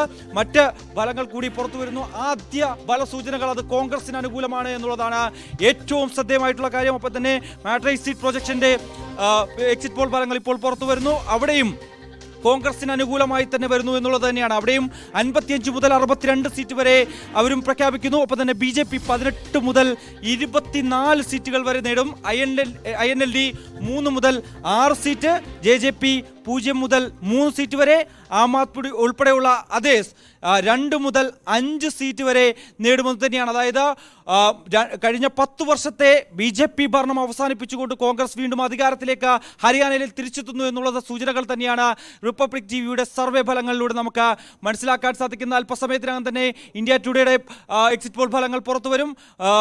മറ്റു പല സൂചനകളിലേക്ക് നമ്മൾ പോവുകയാണ്. എന്തായാലും ഇപ്പോൾ തീർച്ചയായും ജമ്മു കാശ്മീരിലെ കൂടി പുറത്തു വരുന്നു എന്നുള്ളത് തന്നെയാണ്. ജമ്മു കാശ്മീരിലെ പുറത്തു വരുമ്പോൾ ജമ്മു കാശ്മീരിൽ നാഷണൽ കോൺഫറൻസ് പാർട്ടി 33 സീറ്റുകൾ വിജയിക്കും. BJP 27 സീറ്റുകളിലും കോൺഗ്രസ് 12 സീറ്റുകളിലേക്കും എത്തുന്നു എന്നുള്ള വിവരങ്ങൾ കൂടി ഈ ഒരു ഇലക്ടോറൽ എഡ്ജ് ആ ഒരു സർവേ ഫലത്തിലൂടെ നമുക്ക് മനസ്സിലാക്കാൻ സാധിക്കുന്നു. അത്തരത്തിൽ നാഷണൽ കോൺഫറൻസ് INC അങ്ങനെ നോക്കുമ്പോൾ അവർ സഖ്യമായാണ് അവർ മത്സരിക്കുന്നത്. അങ്ങനെ 45 സീറ്റുകളിലേക്ക് ഇന്ത്യ സഖ്യം, അതായത് നാഷണൽ കോൺഫറൻസും ഒപ്പം തന്നെ കോൺഗ്രസ് സഖ്യം 45 സീറ്റുകൾ വരെ നേടുമെന്നുള്ള എക്സിറ്റ് പോൾ ഫലങ്ങൾ കൂടി ഒരു ഘട്ടത്തിലേക്ക് പുറത്തു വരുന്നു. നമ്മൾ നേരത്തെ സൂചിപ്പിച്ചതുപോലെ തന്നെ ഹരിയാനയിൽ ഒരു ഇടവേളയ്ക്ക് ശേഷം 10 വർഷത്തെ ഇടവേളയ്ക്ക് ശേഷം വീണ്ടും അവിടെ കോൺഗ്രസ് അധികാരത്തിലേക്ക് വരും. ഹരിയാനയിൽ കോൺഗ്രസിന്റെ മുന്നേറ്റമാണ് എന്നുള്ള സർവേ ഫലമാണ് ആദ്യ ഫല സൂചനകളിലൂടെ പുറത്തു വരികയും ചെയ്യുന്നത്. 2 എക്സിറ്റ് പോൾ ഫലങ്ങളാണ് ഇപ്പോൾ കോൺഗ്രസിന് ഹരിയാനയിൽ മേൽക്കി ഉണ്ടാകുമെന്ന് പ്രഖ്യാപിച്ചിരിക്കുന്നത്. അവർ രണ്ടുപേരും പറയുന്നു 55 മുതൽ 62 സീറ്റുകൾ വരെ ഭൂപീന്ദർ സിംഗ് ഹൂഡയുടെ നേതൃത്വത്തിലുള്ള കോൺഗ്രസ് നേതൃത്വം അവിടെ അധികാരത്തിലേക്ക് വരുമെന്ന് പറയുന്നു. ഒപ്പം തന്നെ BJP അവിടെ 18 സീറ്റുകൾ മുതൽ 24 സീറ്റ് വരെ ഒതുങ്ങും. അതായത് കഴിഞ്ഞ തവണ 40 സീറ്റ് കിട്ടിയ BJP ആണ് 18 മുതൽ 24 സീറ്റിലേക്ക് ചുരുങ്ങുമെന്നുള്ള സർവേ ഫലങ്ങൾ പുറത്തു വരുന്നത്. ഒപ്പം തന്നെ INLD കഴിഞ്ഞ തവണ 2.78% വോട്ട് ഷെയറാണ് അവർ നേടിയെങ്കിൽ പോലും തന്നെ ഇത്തവണ BSPയുമായി സഖ്യം ചേർന്നുകൊണ്ട് ഒരുപക്ഷെ ഈ വോട്ട് ഷെയറിൽ ഏതെങ്കിലും തരത്തിൽ കാര്യമായ ഇടിവ് അത് കോൺഗ്രസിനെയാണോ അതോ BJP ആണോ ബാധിക്കുന്നത് എന്നുള്ളതായിരുന്നു നമുക്ക് അറിയേണ്ടിയിരിക്കുന്നത്. പക്ഷേ അവർ 3 മുതൽ 6 സീറ്റുകൾ വരെ നേടും. അവർ ശക്തമായ വെല്ലുവിളി ഉയർത്തുന്നു എന്നുള്ളത് തന്നെയാണ്. INLD 6 സീറ്റ് വരെ നേടും. ഒപ്പം തന്നെ JJP 0 മുതൽ 3 സീറ്റ് വരെ, അതിൽ ആം ആദ്മി ഉണ്ട്. ആം ആദ്മി 2 മുതൽ 5 സീറ്റുകൾ വരെ നേടാനുള്ള സാധ്യതകൾ കൂടിയാണ് ഈ ഒരു ഘട്ടത്തിൽ പുറത്തു വരുന്നത്. അതായത് ഒറ്റയ്ക്ക് കേവല ഭൂരിപക്ഷത്തിലേക്ക് ഹരിയാനയിൽ കോൺഗ്രസ് നേതൃത്വം എത്തുന്നു എന്നുള്ളത് തന്നെയാണ് ഏറ്റവും ശ്രദ്ധേയം. മറ്റു പല സൂചനകൾ കൂടി പുറത്തു വരുമ്പോൾ പീപ്പിൾ പൾസ് എക്സിറ്റ് പോൾ ഫലത്തിലൂടെ നമുക്ക് മനസ്സിലാക്കാൻ സാധിക്കുന്നത് 33 seat INC, 27 seat BJP, Congress 12 സീറ്റുകൾ നേടുമെന്നുള്ള എക്സിറ്റ് പോൾ ഫലങ്ങളാണ് രേണുക ഇപ്പോൾ പുറത്തു വന്നുകൊണ്ടിരിക്കുന്നത്. മാട്രിക്സ് സർവേ ഫലപ്രകാരം അവിടെയും ഹരിയാനയിൽ കോൺഗ്രസിന് തന്നെ അനുകൂലമായ വിധിയാണ് ഇപ്പോൾ പുറത്തു വരികയും ചെയ്യുന്നത്. ഹരിയാനയിൽ 59 സീറ്റുകളിലേക്ക് കോൺഗ്രസ് നേതൃത്വം എത്തുമെന്നുള്ളതാണ് ഏറ്റവും പ്രധാനപ്പെട്ട കാര്യം. 21 സീറ്റ് BJPക്ക് ലഭിക്കും, ആം ആദ്മിക്ക് 0, ഒപ്പം തന്നെ JJP +2, INLD +4 സീറ്റ് വരെ നേടാമെന്നുള്ള ഒരു പ്രഖ്യാപനങ്ങൾ കൂടി, അത്തരത്തിലുള്ള എക്സിറ്റ് പോൾ ഫലങ്ങൾ കൂടിയാണ് ഇപ്പോൾ മെട്രിക് സർവേ ഫലം പുറത്തുവിടുന്നത്. റിപ്പബ്ലിക് TV പറഞ്ഞതുപോലെ തന്നെ ഹരിയാനയിലെ ഫലം 55 മുതൽ 62 വരെ, 18 മുതൽ 24 വരെ BJP, അതേസ് 5 മുതൽ 14 വരെ എന്നിങ്ങനെയാണ് മറ്റ് സർവേ ഫലങ്ങൾ കൂടി പുറത്തു വരുന്നു. ഇനി നമുക്ക് നോക്കേണ്ടത് പീപ്പിൾ പൾസ് സർവേ ഫലം. ജമ്മു കാശ്മീരിൽ BJP 27 സീറ്റ്, കോൺഗ്രസ് 50 സീറ്റ് നേടുമെന്നാണ് ഇലക്ട്രോൾ എഡ്ജിന്റെ ആ ഒരു സർവേ ഫലത്തിലൂടെ മനസ്സിലാക്കാൻ സാധിക്കുന്നത്. പീപ്പിൾ പൾസ് സർവേ ഫലത്തിൽ പറയുന്നത് 50 സീറ്റ് വരെ കോൺഗ്രസ് നേടും, PDP 11 സീറ്റിൽ ചുരുങ്ങും. അതായത് കോൺഗ്രസ് നാഷണൽ കോൺഫറൻസ് സഖ്യം 50 സീറ്റുകൾ വരെ നേടും, അവിടെ അധികാരത്തിലേക്ക് വരുന്നു എന്നുള്ളതാണ് ഏറ്റവും പ്രധാനപ്പെട്ട കാര്യം. മറ്റ് സർവേ ഫലങ്ങൾ കൂടി അല്പസമയത്തിനകം തന്നെ ആദ്യ ഫലസൂചനകൾ പുറത്തു വരുമ്പോൾ അതിൽ ഹരിയാനയിൽ കോൺഗ്രസ് എന്നും ജമ്മു കാശ്മീരിൽ 10 വർഷത്തിന് ശേഷം നടക്കുന്ന തെരഞ്ഞെടുപ്പാണ്. ഒപ്പം തന്നെ ആർട്ടിക്കിൾ 370 റദ്ദാക്കിയതിനു ശേഷം നടക്കുന്ന തെരഞ്ഞെടുപ്പാണ്. യാതൊരു തരത്തിലുമുള്ള ഒരു അക്രമ സംഭവങ്ങളും ഉണ്ടാകാത്ത രീതിയിൽ നടന്ന ഒരു തെരഞ്ഞെടുപ്പാണ്. കഴിഞ്ഞ കാലങ്ങളിലൊന്നും തന്നെ കണ്ടിട്ടില്ലാത്ത രീതിയിൽ വലിയ രീതിയിൽ ഇത്തരത്തിൽ വലിയ പോളിംഗ് ശതമാനം ഉയർന്ന ഒരു തെരഞ്ഞെടുപ്പ് കൂടിയാണ്. 63.8% പോളിംഗ് ആണ് അവിടെ ജമ്മു കാശ്മീരിൽ രേഖപ്പെടുത്തുകയും ചെയ്ത് 3 ഘട്ടങ്ങളായി നടന്നതിൽ ആദ്യഘട്ടത്തിൽ 61%, രണ്ടാം ഘട്ടത്തിൽ 57%, മൂന്നാം ഘട്ടത്തിൽ 65%ആയും ഉയരുകയും ചെയ്തു. അവിടെ നമ്മൾ നോക്കുമ്പോൾ ജമ്മുവിൽ 43 സീറ്റും കശ്മീർ താഴ്വരയിൽ വരുമ്പോൾ 47 സീറ്റ്, അങ്ങനെ 90 സീറ്റുകളിലേക്ക് നടന്ന നിയമസഭാ തെരഞ്ഞെടുപ്പിൽ വാശിയേറിയ പോരാട്ടത്തിൽ ആദ്യ സൂചനകൾ വരുമ്പോൾ കോൺഗ്രസിന് മുൻതൂക്കമുണ്ട് എന്നുള്ളതാണ്. കോൺഗ്രസ് മുന്നിൽ 2 ഭൂരിപക്ഷം നേടുന്നു എന്നുള്ളതാണ് ഏറ്റവും പ്രധാനപ്പെട്ട കാര്യം. ഹരിയാനയിലും ജമ്മു കാശ്മീരിലും കോൺഗ്രസ് അധികാരത്തിലേക്ക് വരുന്നു. കോൺഗ്രസിന്റെ നേതൃത്വത്തിലുള്ള സഖ്യം ജമ്മു കാശ്മീരിൽ അധികാരത്തിലേക്ക് വരുന്നു. ഒപ്പം ഹരിയാനയിൽ 10 വർഷത്തെ BJP ഭരണത്തിന് വിരാമം വിട്ടുകൊണ്ട് കോൺഗ്രസ് അധികാരത്തിലേക്ക് വരുന്നു എന്നുള്ള സൂചനകൾ കൂടിയാണ് ഈ ഒരു ഘട്ടത്തിൽ പുറത്തു വരികയും ചെയ്യുന്നത്. മറ്റ് കണക്കുകൾ നമുക്ക് അല്പസമയത്തിനകം തന്നെ വരും. പീപ്പിൾസ് പൾസിൽ പറയുന്നത് പോലെ തന്നെ പീപ്പിൾ പൾസിൽ 55 സീറ്റുകൾ, ഹരിയാനയിൽ 55 സീറ്റ് INC, ഒപ്പം തന്നെ BJP 26 സീറ്റുകൾ, അതേഴ്സ് 3 മുതൽ 5 സീറ്റുകൾ വരെ നേടുമെന്ന് പീപ്പിൾ പൾസ് സർവേ ഫലം പ്രഖ്യാപിക്കുന്നു ഹരിയാനയിൽ. അങ്ങനെ ഇതുവരെ പുറത്തു വന്ന 3 ഫലങ്ങൾ നോക്കുമ്പോൾ അതിൽ നിന്ന് ഏറ്റവും അനുകൂലമായി, അത് 3 ഫലങ്ങളിലും കോൺഗ്രസിന് അനുകൂലമായി സർവേ ഫലങ്ങൾ പ്രഖ്യാപിക്കുന്നു എന്നുള്ളതാണ് ഏറ്റവും ശ്രദ്ധേയമായിട്ടുള്ള കാര്യം. എന്തായാലും നമ്മൾ പ്രതീക്ഷിച്ച പോലെ തന്നെ, അല്ലെങ്കിൽ നേരത്തെ തന്നെ ചില റിപ്പോർട്ടുകൾ ഉണ്ടായിരുന്നു. ഹരിയാനയിൽ വലിയ രീതിയിൽ ജനവിരുദ്ധ വികാരങ്ങളുണ്ടായിരുന്നു. ഒപ്പം തന്നെ തൊഴിലില്ലായ്മ അവിടെ വലിയ രീതിയിൽ വലിയ വിഷയങ്ങൾ ഉണ്ടാക്കിയിരുന്നു. കൂടാതെ തന്നെ കർഷകരുടെ പ്രശ്നം അത് വലിയ രീതിയിൽ ഹരിയാനയിൽ ഈ ഒരു തെരഞ്ഞെടുപ്പിൽ വലിയ രീതിയിൽ ചർച്ചാ വിഷയമായ ഒരു കാര്യമാണ്. ഒപ്പം തന്നെ ഗുസ്തി താരങ്ങളുടെ ആ ഒരു പ്രശ്നങ്ങൾ അത് തുടങ്ങി നിരവധി വിഷയങ്ങൾ എല്ലാം തന്നെ ഇത്തവണ ചർച്ചയായ ഒരു തെരഞ്ഞെടുപ്പ് കൂടിയായിരുന്നു ഇത്തവണത്തെ തെരഞ്ഞെടുപ്പ് ഹരിയാനയിൽ നടക്കുകയും ചെയ്ത് അത് കോൺഗ്രസിന് അനുകൂലമാക്കി മാറ്റാൻ സാധിച്ചിരിക്കുന്നു. ഒപ്പം തന്നെ വിനേഷ് ഫോഗട്ട് എന്ന ഗുസ്തി താരത്തെ ഗുസ്തി ഗോദയിൽ നിന്ന് തെരഞ്ഞെടുപ്പ് ഗോദയിലേക്ക് ഇറക്കിയതിനു ശേഷം നടന്ന ആ ഒരു തെരഞ്ഞെടുപ്പ് അവിടെ വലിയ മുന്നേറ്റം നടത്താൻ കോൺഗ്രസ് നേതൃത്വത്തിന് സാധിക്കുന്നു എന്നുള്ളത് തന്നെയാണ് ഏറ്റവും ശ്രദ്ധേയമായിട്ടുള്ള കാര്യം. ഭൂപേന്ദർ സിംഗ് ഹൂഡയുടെ നേതൃത്വത്തിലുള്ള കോൺഗ്രസ് നേതൃത്വം അവിടെ അധികാരത്തിലേക്ക് വരുന്നു എന്നുള്ളതാണ് ഏറ്റവും പ്രധാനമായും പറയുന്നത്. ന്യൂസ് 18 സർവേ ഫലം പുറത്തു വരുമ്പോൾ INC 59 ഹരിയാനയിൽ 59 ഇടത്ത്, BJP 21, JJP +2, AAP 0 എന്നത് കൂടി അതിൽ കാണണം. AAP 0 സ്വതന്ത്രമായി മത്സരിക്കുകയായിരുന്നു. കഴിവ് തെളിയിക്കുക എന്നത് ഇന്ത്യ മുന്നണിയുടെ ഭാഗമായി ലോക്സഭാ തെരഞ്ഞെടുപ്പിനെ നേരിട്ടതിന് ശേഷം നിയമസഭാ തെരഞ്ഞെടുപ്പിൽ സ്വതന്ത്രമായി AAP മത്സരിച്ചപ്പോൾ AAPക്ക് 1 സീറ്റ് പോലും നേടാനാകുന്നില്ല എന്നതാണ് കാണിക്കുന്നത്. തീർച്ചയായും അങ്ങനെ തന്നെയാണ്. അതായത് ഒരു പക്ഷേ ഒറ്റയ്ക്ക് മത്സരിക്കണമെന്നുള്ളൊരു തീരുമാനത്തിലേക്ക് എത്തുന്നത് ആദ്യഘട്ടങ്ങൾ മുതൽ തന്നെ വലിയ രീതിയിൽ ഈ സീറ്റ് ധാരണയുമായി ബന്ധപ്പെട്ട ചർച്ചകൾ നടന്നിരുന്നു. 10 സീറ്റുകൾ വരെ നൽകാൻ തയ്യാറാണ് എന്ന്, 7 മുതൽ 10 സീറ്റുകൾ വരെ നൽകാൻ തയ്യാറാണ് എന്ന് കോൺഗ്രസ് നേതൃത്വം അറിയിച്ചിരുന്നായിരുന്നു. പക്ഷേ 10 മുതൽ 20 സീറ്റുകൾ വരെ വേണമെന്നുള്ള ആവശ്യത്തിൽ ആം ആദ്മി ഉറച്ചു നിൽക്കുകയായിരുന്നു. ആ നിലപാടിൽ നിന്ന് പിന്നോട്ട് പോകാൻ പറ്റാത്ത സാഹചര്യത്തിലാണ് സഖ്യം വേണ്ട, ഹരിയാനയിൽ സഖ്യം വേണ്ട എന്നുള്ള നിലപാട് ആം ആദ്മി നേതൃത്വം സ്വീകരിക്കുന്നത്. അത് അവർക്ക് വലിയ തിരിച്ചടിയായിരിക്കുന്നു എന്നത് തന്നെയാണ് ഏറ്റവും ശ്രദ്ധേയമായിട്ടുള്ള കാര്യം. ഒരുപക്ഷേ ഡൽഹിക്ക് അതിർത്തി പങ്കിടുന്ന ഹരിയാനയിലെ ആ മേഖലകളിൽ മാത്രം ഏകദേശം 1% വോട്ടിൽ ചലനമുണ്ടാക്കാൻ ആം ആദ്മിക്ക് സാധിക്കുമെന്നായിരുന്നു കരുതിയിരുന്നെങ്കിൽ പോലും അതൊക്കെ തന്നെ കാറ്റിൽ പറത്തിക്കൊണ്ട് 1 സീറ്റ് പോലും നേടാൻ സാധിക്കുന്നില്ല എന്നതാണ് ഇതുവരെ പുറത്തു വന്നിട്ടുള്ള എല്ലാ സർവേ ഫലങ്ങളിലൂടെ നമുക്ക് മനസ്സിലാക്കാൻ സാധിക്കുന്നത്. ഹരിയാനയിൽ ഭരണവിരുദ്ധ വികാരം നേരിടാൻ BJPക്ക് കഴിഞ്ഞിട്ടില്ല.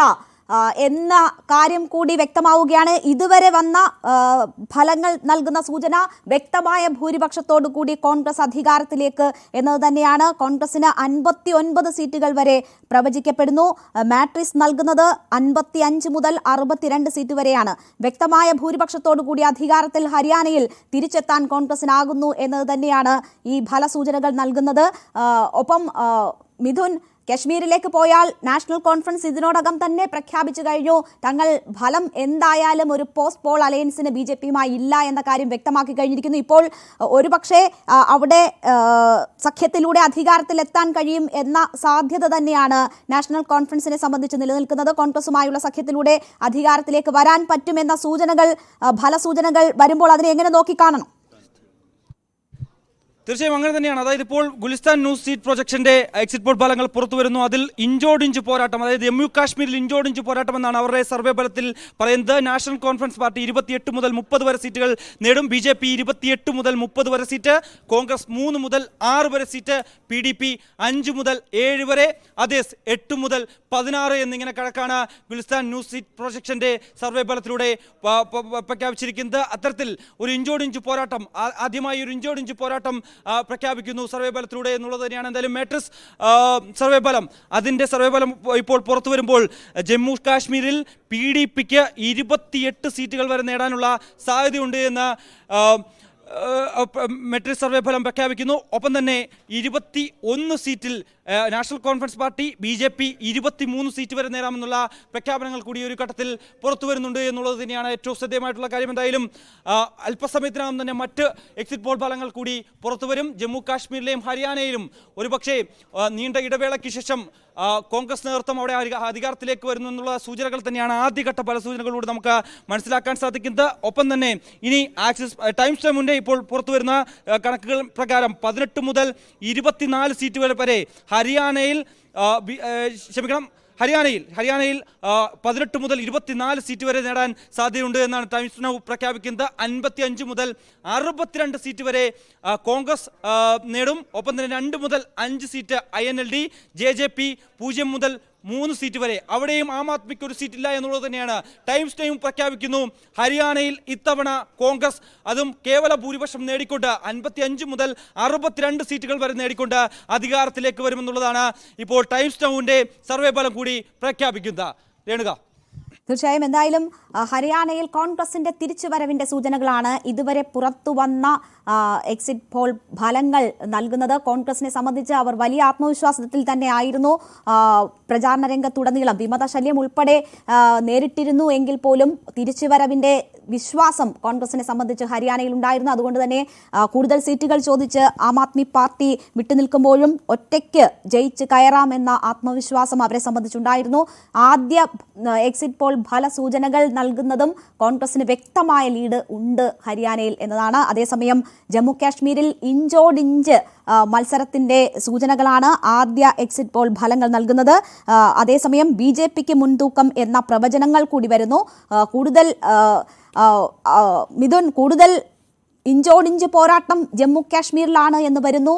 നമുക്കറിയാം, വർഷങ്ങളുടെ പതിറ്റാണ്ടിന്റെ കാത്തിരിപ്പിന് ശേഷമാണ് ജമ്മു കാശ്മീരിൽ ഒരു തെരഞ്ഞെടുപ്പിന് കളമൊരുങ്ങുന്നത്. അപ്പോഴും സംസ്ഥാന പദവി ഉൾപ്പെടെയുള്ള നിരവധി വിഷയങ്ങളുണ്ടായിരുന്നു. BJPയെ സംബന്ധിച്ച് വലിയ തിരിച്ചടി ഉണ്ടാകുമെന്ന് അവർ തന്നെ കരുതിയിരുന്നിടത്ത് ഒരുപക്ഷെ അത്രയ്ക്ക് വലിയൊരു തിരിച്ചടിയിലേക്ക് കാര്യങ്ങൾ നീങ്ങുന്നില്ല എന്നതാണോ ആദ്യ സൂചനകൾ നൽകുന്നത്?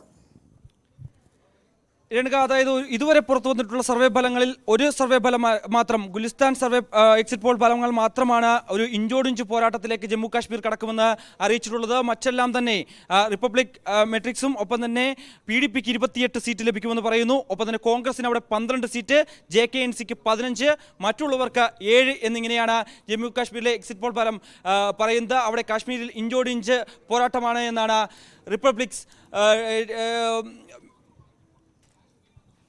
പറയുകയും ചെയ്യുന്നത്. എന്തായാലും ഹരിയാനയിലെ ഫലങ്ങളാണ് ഏറ്റവും കൃത്യമായി തന്നെ വരുന്നത്. ഹരിയാനയിൽ ഇതുവരെ വന്നിട്ടുള്ള 3 ഫലങ്ങളിലും 3 സർവേ ഫലങ്ങളിലും കോൺഗ്രസ് തന്നെ വ്യക്തമായ മുൻതൂക്കം, കേവല ഭൂരിപക്ഷം കടന്നുകൊണ്ട് ഇത്തവണ അധികാരത്തിലേക്ക് വരുമെന്നുള്ള സൂചനകൾ തന്നെയാണ് അവർ പ്രഖ്യാപിക്കുന്നത്. ഇനി ആക്സിസ് മൈൻഡിയുടെ സർവേ ഫലം വരാനുണ്ട്, സി വോട്ടറിന്റെ വരാനുണ്ട്, ജൻ കി ബാത്തിന്റെ വരാനുണ്ട്. അങ്ങനെ മറ്റ് സർവേ ഫലങ്ങൾ കൂടി പുറത്തു വരുമ്പോൾ ഒരു പക്ഷേ ബി ജെ പിക്കാണോ, അതായത് ഹാട്രിക് അടിക്കാൻ തയ്യാറായിരുന്ന ബി ജെ പിക്ക് ഇത്തവണ നയാബ് സൈനിയുടെ നേതൃത്വത്തിലുള്ള ബി ജെ പി നേതൃത്വത്തിന് അവിടെ ഹാട്രിക് അടിക്കാൻ സാധിക്കുമോ എന്നുള്ളൊരു ചോദ്യചിഹ്നമായിരുന്നു. ഒപ്പം തന്നെ വലിയ രീതിയിൽ ജനവിരുദ്ധ വികാരം അവിടെ നിലനിൽക്കുന്നുണ്ട് എന്നതിൻ്റെ സൂചനകൾ കൂടിയാണ് ഈ വന്നിട്ടുള്ള സർവേ ഫലങ്ങളിലൂടെ നമുക്ക് മനസ്സിലാക്കാൻ സാധിക്കുന്നത്. ഒപ്പം തന്നെ ജാട്ട് വിഭാഗത്തിൽ നമുക്കറിയാം ഹരിയാനയിൽ ഏറ്റവും കൂടുതൽ മേൽക്കൈയുള്ളത് ജാട്ട് വിഭാഗത്തിനാണ്. 27% വോട്ട് ഷെയർ ഉള്ളത് ജാട്ട് വിഭാഗത്തിനാണ്. ജാട്ട് വിഭാഗം എന്ന് പറയുന്നത് നമുക്കറിയാം നേരത്തെ മുൻകാലങ്ങളിൽ തൊട്ട് തന്നെ കർഷകരാണ്. അവരെ വലിയ രീതിയിൽ തന്നെ ബാധിക്കുന്ന തരത്തിൽ കാര്യങ്ങൾ പോവുകയും ചെയ്യുന്നു. അത്തരത്തിൽ ജനവിരുദ്ധ വികാരം അവിടെ നിലനിൽക്കുന്ന സാഹചര്യം ഉണ്ടായിരുന്നു. അതൊക്കെ തന്നെ മുന്നിൽ കണ്ടുകൊണ്ട് തന്നെ ഈ നോൺ ജാട്ട് വോട്ടുകൾ മാത്രം തങ്ങളുടെ പാളയത്തിലേക്ക് എത്തിക്കുക എന്നുള്ളൊരു ലക്ഷ്യമായിരുന്നു ഇത്തവണ ഹരിയാനയിൽ ബി ജെ പി നേതൃത്വം വെച്ചു പുലർത്തിയിരുന്നത്. അതിൻ്റെ ഭാഗമായി ബ്രാഹ്മണിക്കൽ വോട്ട്, ഒപ്പം തന്നെ OBC വോട്ട്, കാലാകാലങ്ങളായി നമുക്കറിയാം OBC വോട്ട് എന്ന് പറയുന്നത് OBCയിൽ തന്നെ ഏറ്റവും വലിയ മുഖമായി അവർ കണക്കാക്കുന്നത് നരേന്ദ്രമോദിയെ തന്നെയാണ്. നരേന്ദ്രമോദിയെ മുൻനിർത്തിക്കൊണ്ട് ഈ OBC വിഭാഗത്തിൽ നിന്ന് ഉള്ള ആ ശതമാനം മുഴുവൻ ബി ജെ പി പാളയത്തിലേക്ക് എത്തിക്കാമെന്നുള്ളൊരു തന്ത്രമായിരുന്നു അവർ പയറ്റിയിരുന്നത്. അതിൽ കൊണ്ട് തന്നെയാണ് നയാബ് സൈനി വിഭാഗം, OBC വിഭാഗത്തിൽ തന്നെയുള്ള സൈനി വിഭാഗം വളരെ കരുത്തരാണ്. അവർക്ക് 5% വോട്ട് ഈ OBC വിഭാഗത്തിൽ തന്നെ ഉണ്ട്. ആ വിഭാഗത്തെ കൂടി ഒപ്പം നിർത്തിക്കൊണ്ട് ഒരു പക്ഷേ ഇത്തവണയും അധികാരത്തിലേക്ക് വരാം, ഹാട്രിക് വിജയം നേടാമെന്നുള്ളൊരു കണക്കുകൂട്ടൽ ബി ജെ പി നേതൃത്വത്തിലുണ്ടായിരുന്നു. അവിടെ തിരിച്ചടി സംഭവിച്ചിരിക്കുന്നു. ഇതെല്ലാം എൻ ബ്ലോക്കായി ലഭിക്കും, OBC വോട്ടുകൾ എൻ ബ്ലോക്കായി ലഭിക്കുമെന്ന് കരുതിയിരുന്ന ബി ജെ പി നേതൃത്വത്തിന് തിരിച്ചടിയാകുന്നു എന്നുള്ളത് തന്നെയാണ് നമുക്ക് ഇപ്പോൾ വന്നിട്ടുള്ള ഈ സർവേ ഫലങ്ങളിലൂടെ മനസ്സിലാക്കാൻ സാധിക്കുന്നത്. അതെല്ലാം സ്പ്ലിറ്റായി അത് കോൺഗ്രസിന് അനുകൂലമായി മാറുന്നു എന്നുള്ളത് തന്നെയാണ്. ഒരുപക്ഷെ ആം ആദ്മി, ഒപ്പം തന്നെ ഇത്തരത്തിൽ JJP അടക്കമുള്ളവർ ഒറ്റയ്ക്ക് മത്സരിക്കുന്നു. ആ JJP സഖ്യം, ആസാദ് പാർട്ടിയുമായി JJP സഖ്യമുണ്ടാക്കുന്നു. ആസാദ് പാർട്ടിയുമായി ചേർന്നതിന് ശേഷം അവിടെ വലിയ ചലനമുണ്ടാക്കും. കഴിഞ്ഞ തവണ 10 സീറ്റുകൾ വരെ നേടിയതാണ്. ഇത്തവണ ഒരു 15 മുതൽ 20 സീറ്റുകൾ വരെ ഈ സഖ്യം നേടുമെന്നുള്ളൊരു വിലയിരുത്തലൊക്കെ ഉണ്ടായിരുന്നു. പക്ഷേ ആ പ്രതീക്ഷയായിരുന്നു നേതാക്കൾ പങ്കുവെക്കുകയും ചെയ്യുന്നത്. JJP നേതാവ് ദുഷ്യന്ത് സിംഗ് ചൗട്ടാർ അടക്കമുള്ള നേതാക്കൾ അത് തന്നെയാണ് വെച്ചു പുലർത്തുകയും ചെയ്യുന്നത്. പക്ഷേ അതിനൊക്കെ തന്നെ കനത്ത തിരിച്ചടി വരുന്നു. കാരണം കഴിഞ്ഞ തവണ ലഭിച്ച 10 സീറ്റ് അത് ഇത്തവണ 3 മുതൽ 7 സീറ്റിലേക്ക് കുറയുമെന്ന് റിപ്പബ്ലിക് TV സർവേ ഫലങ്ങൾ പ്രഖ്യാപിക്കുന്നു. ഒപ്പം തന്നെ 2 മുതൽ 4 സീറ്റ് വരെ വരുമെന്ന ന്യൂസ് 18ന്റെ എക്സിറ്റ് പോൾ ഫലങ്ങൾ കൂടി പുറത്തു വരുമ്പോൾ നമുക്ക് മനസ്സിലാക്കാൻ സാധിക്കുന്നു. ഒപ്പം തന്നെ JJPക്ക് 0 മുതൽ 3 സീറ്റുകൾ വരെ ലഭിക്കാമെന്നാണ് ടൈംസ് നൗ പറയുകയും ചെയ്യുന്നത്. അത്തരത്തിൽ JJP 10 സീറ്റ് നേടിയിരുന്ന JJP 0-ലേക്ക് പോകാനുള്ള സാധ്യത കൂടി അവിടെ പറയുന്നു. ഒപ്പം തന്നെ BJP 18 മുതൽ 24 സീറ്റുകൾ വരെ മാത്രമേ നേരിടൂ എന്നാണ് ഈ എക്സിറ്റ് പോൾ ഫലങ്ങളിലൂടെ ടൈംസ് നൗവിന്റെ എക്സിറ്റ് പോൾ ഫലങ്ങളിൽ കൂടി നമുക്ക് വ്യക്തമാകുന്നത്. അങ്ങനെ BJP അവിടെ തകർന്നടിയുന്നു. 40 സീറ്റുകൾ വരെ നേടിയ BJP കഴിഞ്ഞ തവണ 2 തവണ 2014 47 സീറ്റുകളായിരുന്നു അന്ന് BJP നേടിയതെങ്കിൽ 2019 വന്നപ്പോൾ 40 സീറ്റായി കുറയുന്നു. അത് വീണ്ടും ഇപ്പോൾ 18 മുതൽ 24 സീറ്റിലേക്ക് ചുരുങ്ങുന്നു എന്നതാണ് ഇപ്പോൾ പുറത്തു വന്നിട്ടുള്ള എക്സിറ്റ് പോൾ ഫലങ്ങളിലൂടെ നമുക്ക് മനസ്സിലാക്കാൻ സാധിക്കുന്നത്. മിഥുൻ, ധ്രുവ് റിസർച്ചിന്റെ സൂചനകൾ കൂടി CNN ന്യൂസ് 18 കൊടുക്കുന്നുണ്ട്. BJP 27, ഹരിയാനയിൽ BJP 27, കോൺഗ്രസ് 57, അതേഴ്സ് 6 എന്നിങ്ങനെയാണ് കൊടുക്കുന്നത്. JAPയുടെയും INLDയുടെയും സൂചിപ്പിച്ചിട്ടില്ല. അങ്ങനെയാണെങ്കിലും കോൺഗ്രസിന് വ്യക്തമായ മുൻതൂക്കമുണ്ട് എന്നതിന്റെ സൂചനകൾ തന്നെയാണ് വരുന്നത്. തീർച്ചയായും അങ്ങനെ തന്നെയാണ്. അതായത് ഇപ്പോൾ പുറത്തു വന്നിട്ടുള്ള സർവേ ഫലങ്ങളിലെല്ലാം തന്നെ BJPക്ക് എതിരാണ്. ഹരിയാനയിലെ ജനവികാരം എതിരാണ് ഹരിയാനയിൽ. തീർച്ചയായും അങ്ങനെ തന്നെയാണ്. എന്നോടൊപ്പം മഞ്ജുഷ് ഗോപാൽ കൂടി ചേരുന്നുണ്ട്. അതായത് നമുക്കറിയാം നേരത്തെ തന്നെ വിചാരിച്ചിരുന്നത് ഒരു ഹാട്രിക് ഒരു വിജയത്തിലേക്ക് BJP കടക്കുമെന്ന് അവർ വെച്ചു പുലർത്തിയിരുന്നു. മനോഹർലാൽ ഖട്ടർ ഇന്ന് രാവിലെ വോട്ട് ചെയ്തതിനു ശേഷം രേഖപ്പെടുത്തിയതിനു ശേഷം അദ്ദേഹം പുറത്തു വന്ന് പറഞ്ഞ കാര്യം 50 സീറ്റിന് മുകളിലേക്ക് ഈ ഞങ്ങളുടെ സീറ്റ് വർദ്ധിക്കും. കഴിഞ്ഞ തവണ ലഭിച്ചത് 40 ആണെങ്കിൽ തവണ അത് 50 മുകളിലേക്ക് കേവല ഭൂരിപക്ഷത്തിലേക്ക് ഞങ്ങൾ ഒറ്റയ്ക്കെത്ത് നടന്നു നീങ്ങും എന്നായിരുന്നു അദ്ദേഹം പറയുകയും ചെയ്തത്. പക്ഷേ ഇപ്പോൾ കാര്യങ്ങൾ മാറിമറിയുന്നു. ഇപ്പോൾ വന്നിട്ടുള്ള ഇപ്പോൾ ഹരിയാനയിലെ ഇതുവരെയുള്ള എക്സിറ്റ് പോൾ ഫലങ്ങൾ വെച്ച് നോക്കുമ്പോൾ എല്ലാം ഒരേ രീതിയിൽ തന്നെയാണ് വന്നിരിക്കുന്നത്. കേവല ഭൂരിപക്ഷത്തിലേക്കുള്ള സീറ്റുകൾ കോൺഗ്രസിന് കിട്ടുമെന്ന് പറയുന്നത് 10 വർഷത്തിന് ശേഷം കോൺഗ്രസ് ഹരിയാനയിൽ ഭരണത്തിലേക്ക് തിരിച്ചു വരുന്നു എന്നതിൻ്റെ വ്യക്തമായ സൂചനയാണ്. BJP നമുക്കറിയാം 2014 45 എന്നുള്ള കേവല ഭൂരിപക്ഷവും മറികടന്ന് 47 സീറ്റിലേക്ക് വന്നിരുന്നു. പക്ഷേ അത് കഴിഞ്ഞ് അവിടെ ഒരു ഡിക്ലൈൻ എന്ന് പറയാം, ഇല്ല, BJPക്ക് ഒരു താഴോട്ട് പോവുകയായിരുന്നു. 2019 ആയപ്പോഴേക്കും BJPയുടെ സീറ്റ് എന്ന് പറയുന്നത് 41 മാറി, അതായത് 40 മാറി. അവിടെ കേവല ഭൂരിപക്ഷം കിട്ടിയില്ല.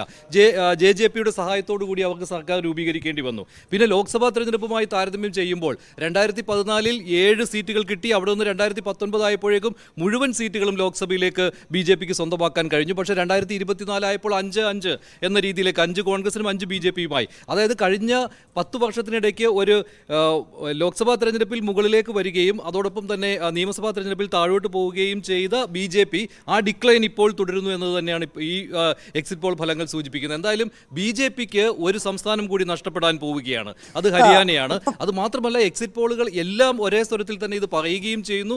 അതും മാത്രമല്ല, അതൊരു കേവല ഭൂരിപക്ഷത്തിലേക്ക് തന്നെ കോൺഗ്രസിനെ കൊണ്ടുചെന്ന് എത്തിക്കുന്നു എന്ന് പറയുമ്പോൾ എക്സിറ്റ് പോൾ ഫലങ്ങളുടെ ഒരു ശരാശരി നോക്കുമ്പോൾ 25ലും താഴെ സീറ്റുകളിലേക്ക് BJP പോകുന്നു എന്നുള്ളതാണ്. അതായത് കഴിഞ്ഞ 10 വർഷത്തെ ഏറ്റവും മോശം പ്രകടനത്തിലേക്ക് BJP ഹരിയാനയിൽ പോകുന്നു എന്നുള്ളതാണ്. ഈ 2014 മുമ്പ് നടന്ന തെരഞ്ഞെടുപ്പിൽ BJPക്ക് കിട്ടിയത് 4 സീറ്റ് മാത്രമായിരുന്നു. നമുക്കറിയാം 2014 BJP ഹരിയാനയിൽ അധികാരത്തിൽ വന്നത് 2014 കേന്ദ്രത്തിൽ നരേന്ദ്രമോദി അധികാരത്തിൽ വന്നതിന് തൊട്ട് പിന്നാലെയാണ്. അതായത് ഒരു മോദി തരംഗമാണ് ഹരിയാനയിൽ BJP അധികാരത്തിലേക്ക് കൊണ്ടുവന്നത്. അതായത് 4-ൽ നിന്ന് 47-ലേക്കുള്ള കുതിച്ചുകയറ്റമാണ് ഹരിയാനയിൽ 2014 കണ്ടത്. അവിടെ നിന്നാണ് പിന്നീട് ഒരു ഡിക്ലൈൻ ഉണ്ടാകുന്നു. ലോക്സഭാ തെരഞ്ഞെടുപ്പിൽ മുഴുവൻ സീറ്റുകളും 2019 നേടിയപ്പോഴും, ഇല്ലേ, 2019 ലോക്സഭാ തെരഞ്ഞെടുപ്പിൽ മുഴുവൻ സീറ്റുകളും നേടിയ BJPയാണ് തൊട്ടടുത്ത് തന്നെ നടന്ന നിയമസഭാ തെരഞ്ഞെടുപ്പിൽ 47-ൽ നിന്ന് 40-ലേക്ക് പോയത്. അവിടെ JJPയുടെ സഹായത്തോടു കൂടി അധികാരത്തിലെത്തിയ BJP 2024 ലോക്സഭാ തെരഞ്ഞെടുപ്പിൽ താഴോട്ട് പോവുകയും അതോടൊപ്പം തന്നെ നിയമസഭാ തെരഞ്ഞെടുപ്പിൽ ഈ ഒരു വലിയ തിരിച്ചടി നേരിടാൻ പോകുന്നതിൻ്റെ വ്യക്തമായ സൂചനകൾ കാണുന്നു. ആ മാട്രിക്സ് പോളിൽ തന്നെ അത് വ്യക്തമാണ്. 55 മുതൽ 62 സീറ്റ് വരെ കോൺഗ്രസ് നേടുന്നു എന്ന് പറയുമ്പോൾ പഴയ ഒരു പ്രതാപത്തിലേക്ക് കോൺഗ്രസ്, ഹരിയാന എന്ന് പറയുമ്പോൾ കോൺഗ്രസിൻ്റെ ഒരു തട്ടകമായിട്ട് തന്നെ അറിയപ്പെടുന്ന ഒരു സംസ്ഥാനമാണ്. അവിടെ നിന്നാണ് BJPയുടെ, പ്രത്യേകിച്ച് നരേന്ദ്രമോദിയുടെ ഒരു പ്രഭാവത്തിൽ അധികാരത്തിലേക്ക് വന്ന BJP അവിടെ നിന്ന് ഡിക്ലൈനായി 18 മുതൽ 24 സീറ്റുകളിലേക്ക് BJP പോവുകയാണ്. ഇതേ ട്രെൻഡ് തന്നെയാണ് പല എക്സിറ്റ് പോളുകളിലും സൂചിപ്പിക്കുന്നത്. JJPയും അതുപോലെ തന്നെ INLDയും അവർക്ക് ഈ അധികാരത്തിൽ ഒരു പങ്കാളിത്തം കിട്ടുമെന്ന് കരുതുന്നുണ്ടെങ്കിൽ പോലും അതിലേക്ക് വരില്ല. ഈ ഒരു രീതിയിലാണ് ഈ എക്സിറ്റ് പോൾ ഫലങ്ങൾ ശരിയായി വരികയാണെങ്കിൽ INLDക്കും അതുപോലെ തന്നെ JJPക്കും ഇവർക്ക് രണ്ടുപേർക്കും ഭരണത്തിൽ ഒരു സ്വാധീനവും ചെലുത്തുവാൻ കഴിയുകയില്ല. ആം ആദ്മി പാർട്ടിക്കും അങ്ങനെ തന്നെയാണ്, അല്ലേ? തീർച്ചയായും. എന്തായാലും ഹരിയാനയിൽ കോൺഗ്രസിന് മുൻതൂക്കം എന്നത് വരുമ്പോൾ ജമ്മു കാശ്മീരിൽ ഇഞ്ചോടിഞ്ച് പോരാട്ടം എന്നതിന്റെ സൂചനകൾ കൂടുതൽ എക്സിറ്റ് പോൾ ഫലങ്ങൾ നൽകുകയാണ്. ഇന്ത്യ ടുഡേ സീ വോട്ടർ 27 മുതൽ 31 സീറ്റ് വരെ BJPക്ക് നൽകുമ്പോൾ 11 മുതൽ 15 വരെ സീറ്റുകളാണ് INCക്ക് നൽകുന്നത്, PDPക്ക് 2. ഇലക്ട്രൽ എഡ്ജ് 33 സീറ്റുകൾ വരെ BJP നേടുമെന്ന് പറയുമ്പോൾ 27 വരെ INCക്ക് നൽകുന്നു. ഒരുപക്ഷെ ജമ്മു കാശ്മീരിൽ ഇഞ്ചോടിഞ്ച് പോരാട്ടത്തിന്റെ സൂചനകളാണ് ആദ്യ എക്സിറ്റ് പോൾ ഫല സൂചനകൾ നൽകുന്നത്. എന്തായാലും നമുക്ക് കാത്തിരിക്കാം. കൂടുതൽ പോൾ ഫലങ്ങൾ വരാനിരിക്കുന്നു. MG മിഥുനും ഒപ്പം മഞ്ജുഷ് ഗോപാലുമാണ് നമുക്കൊപ്പം ചേർന്നത്. ഇടവേളയ്ക്ക് ശേഷം പ്രൈം ഡിബേറ്റ് കാണാം.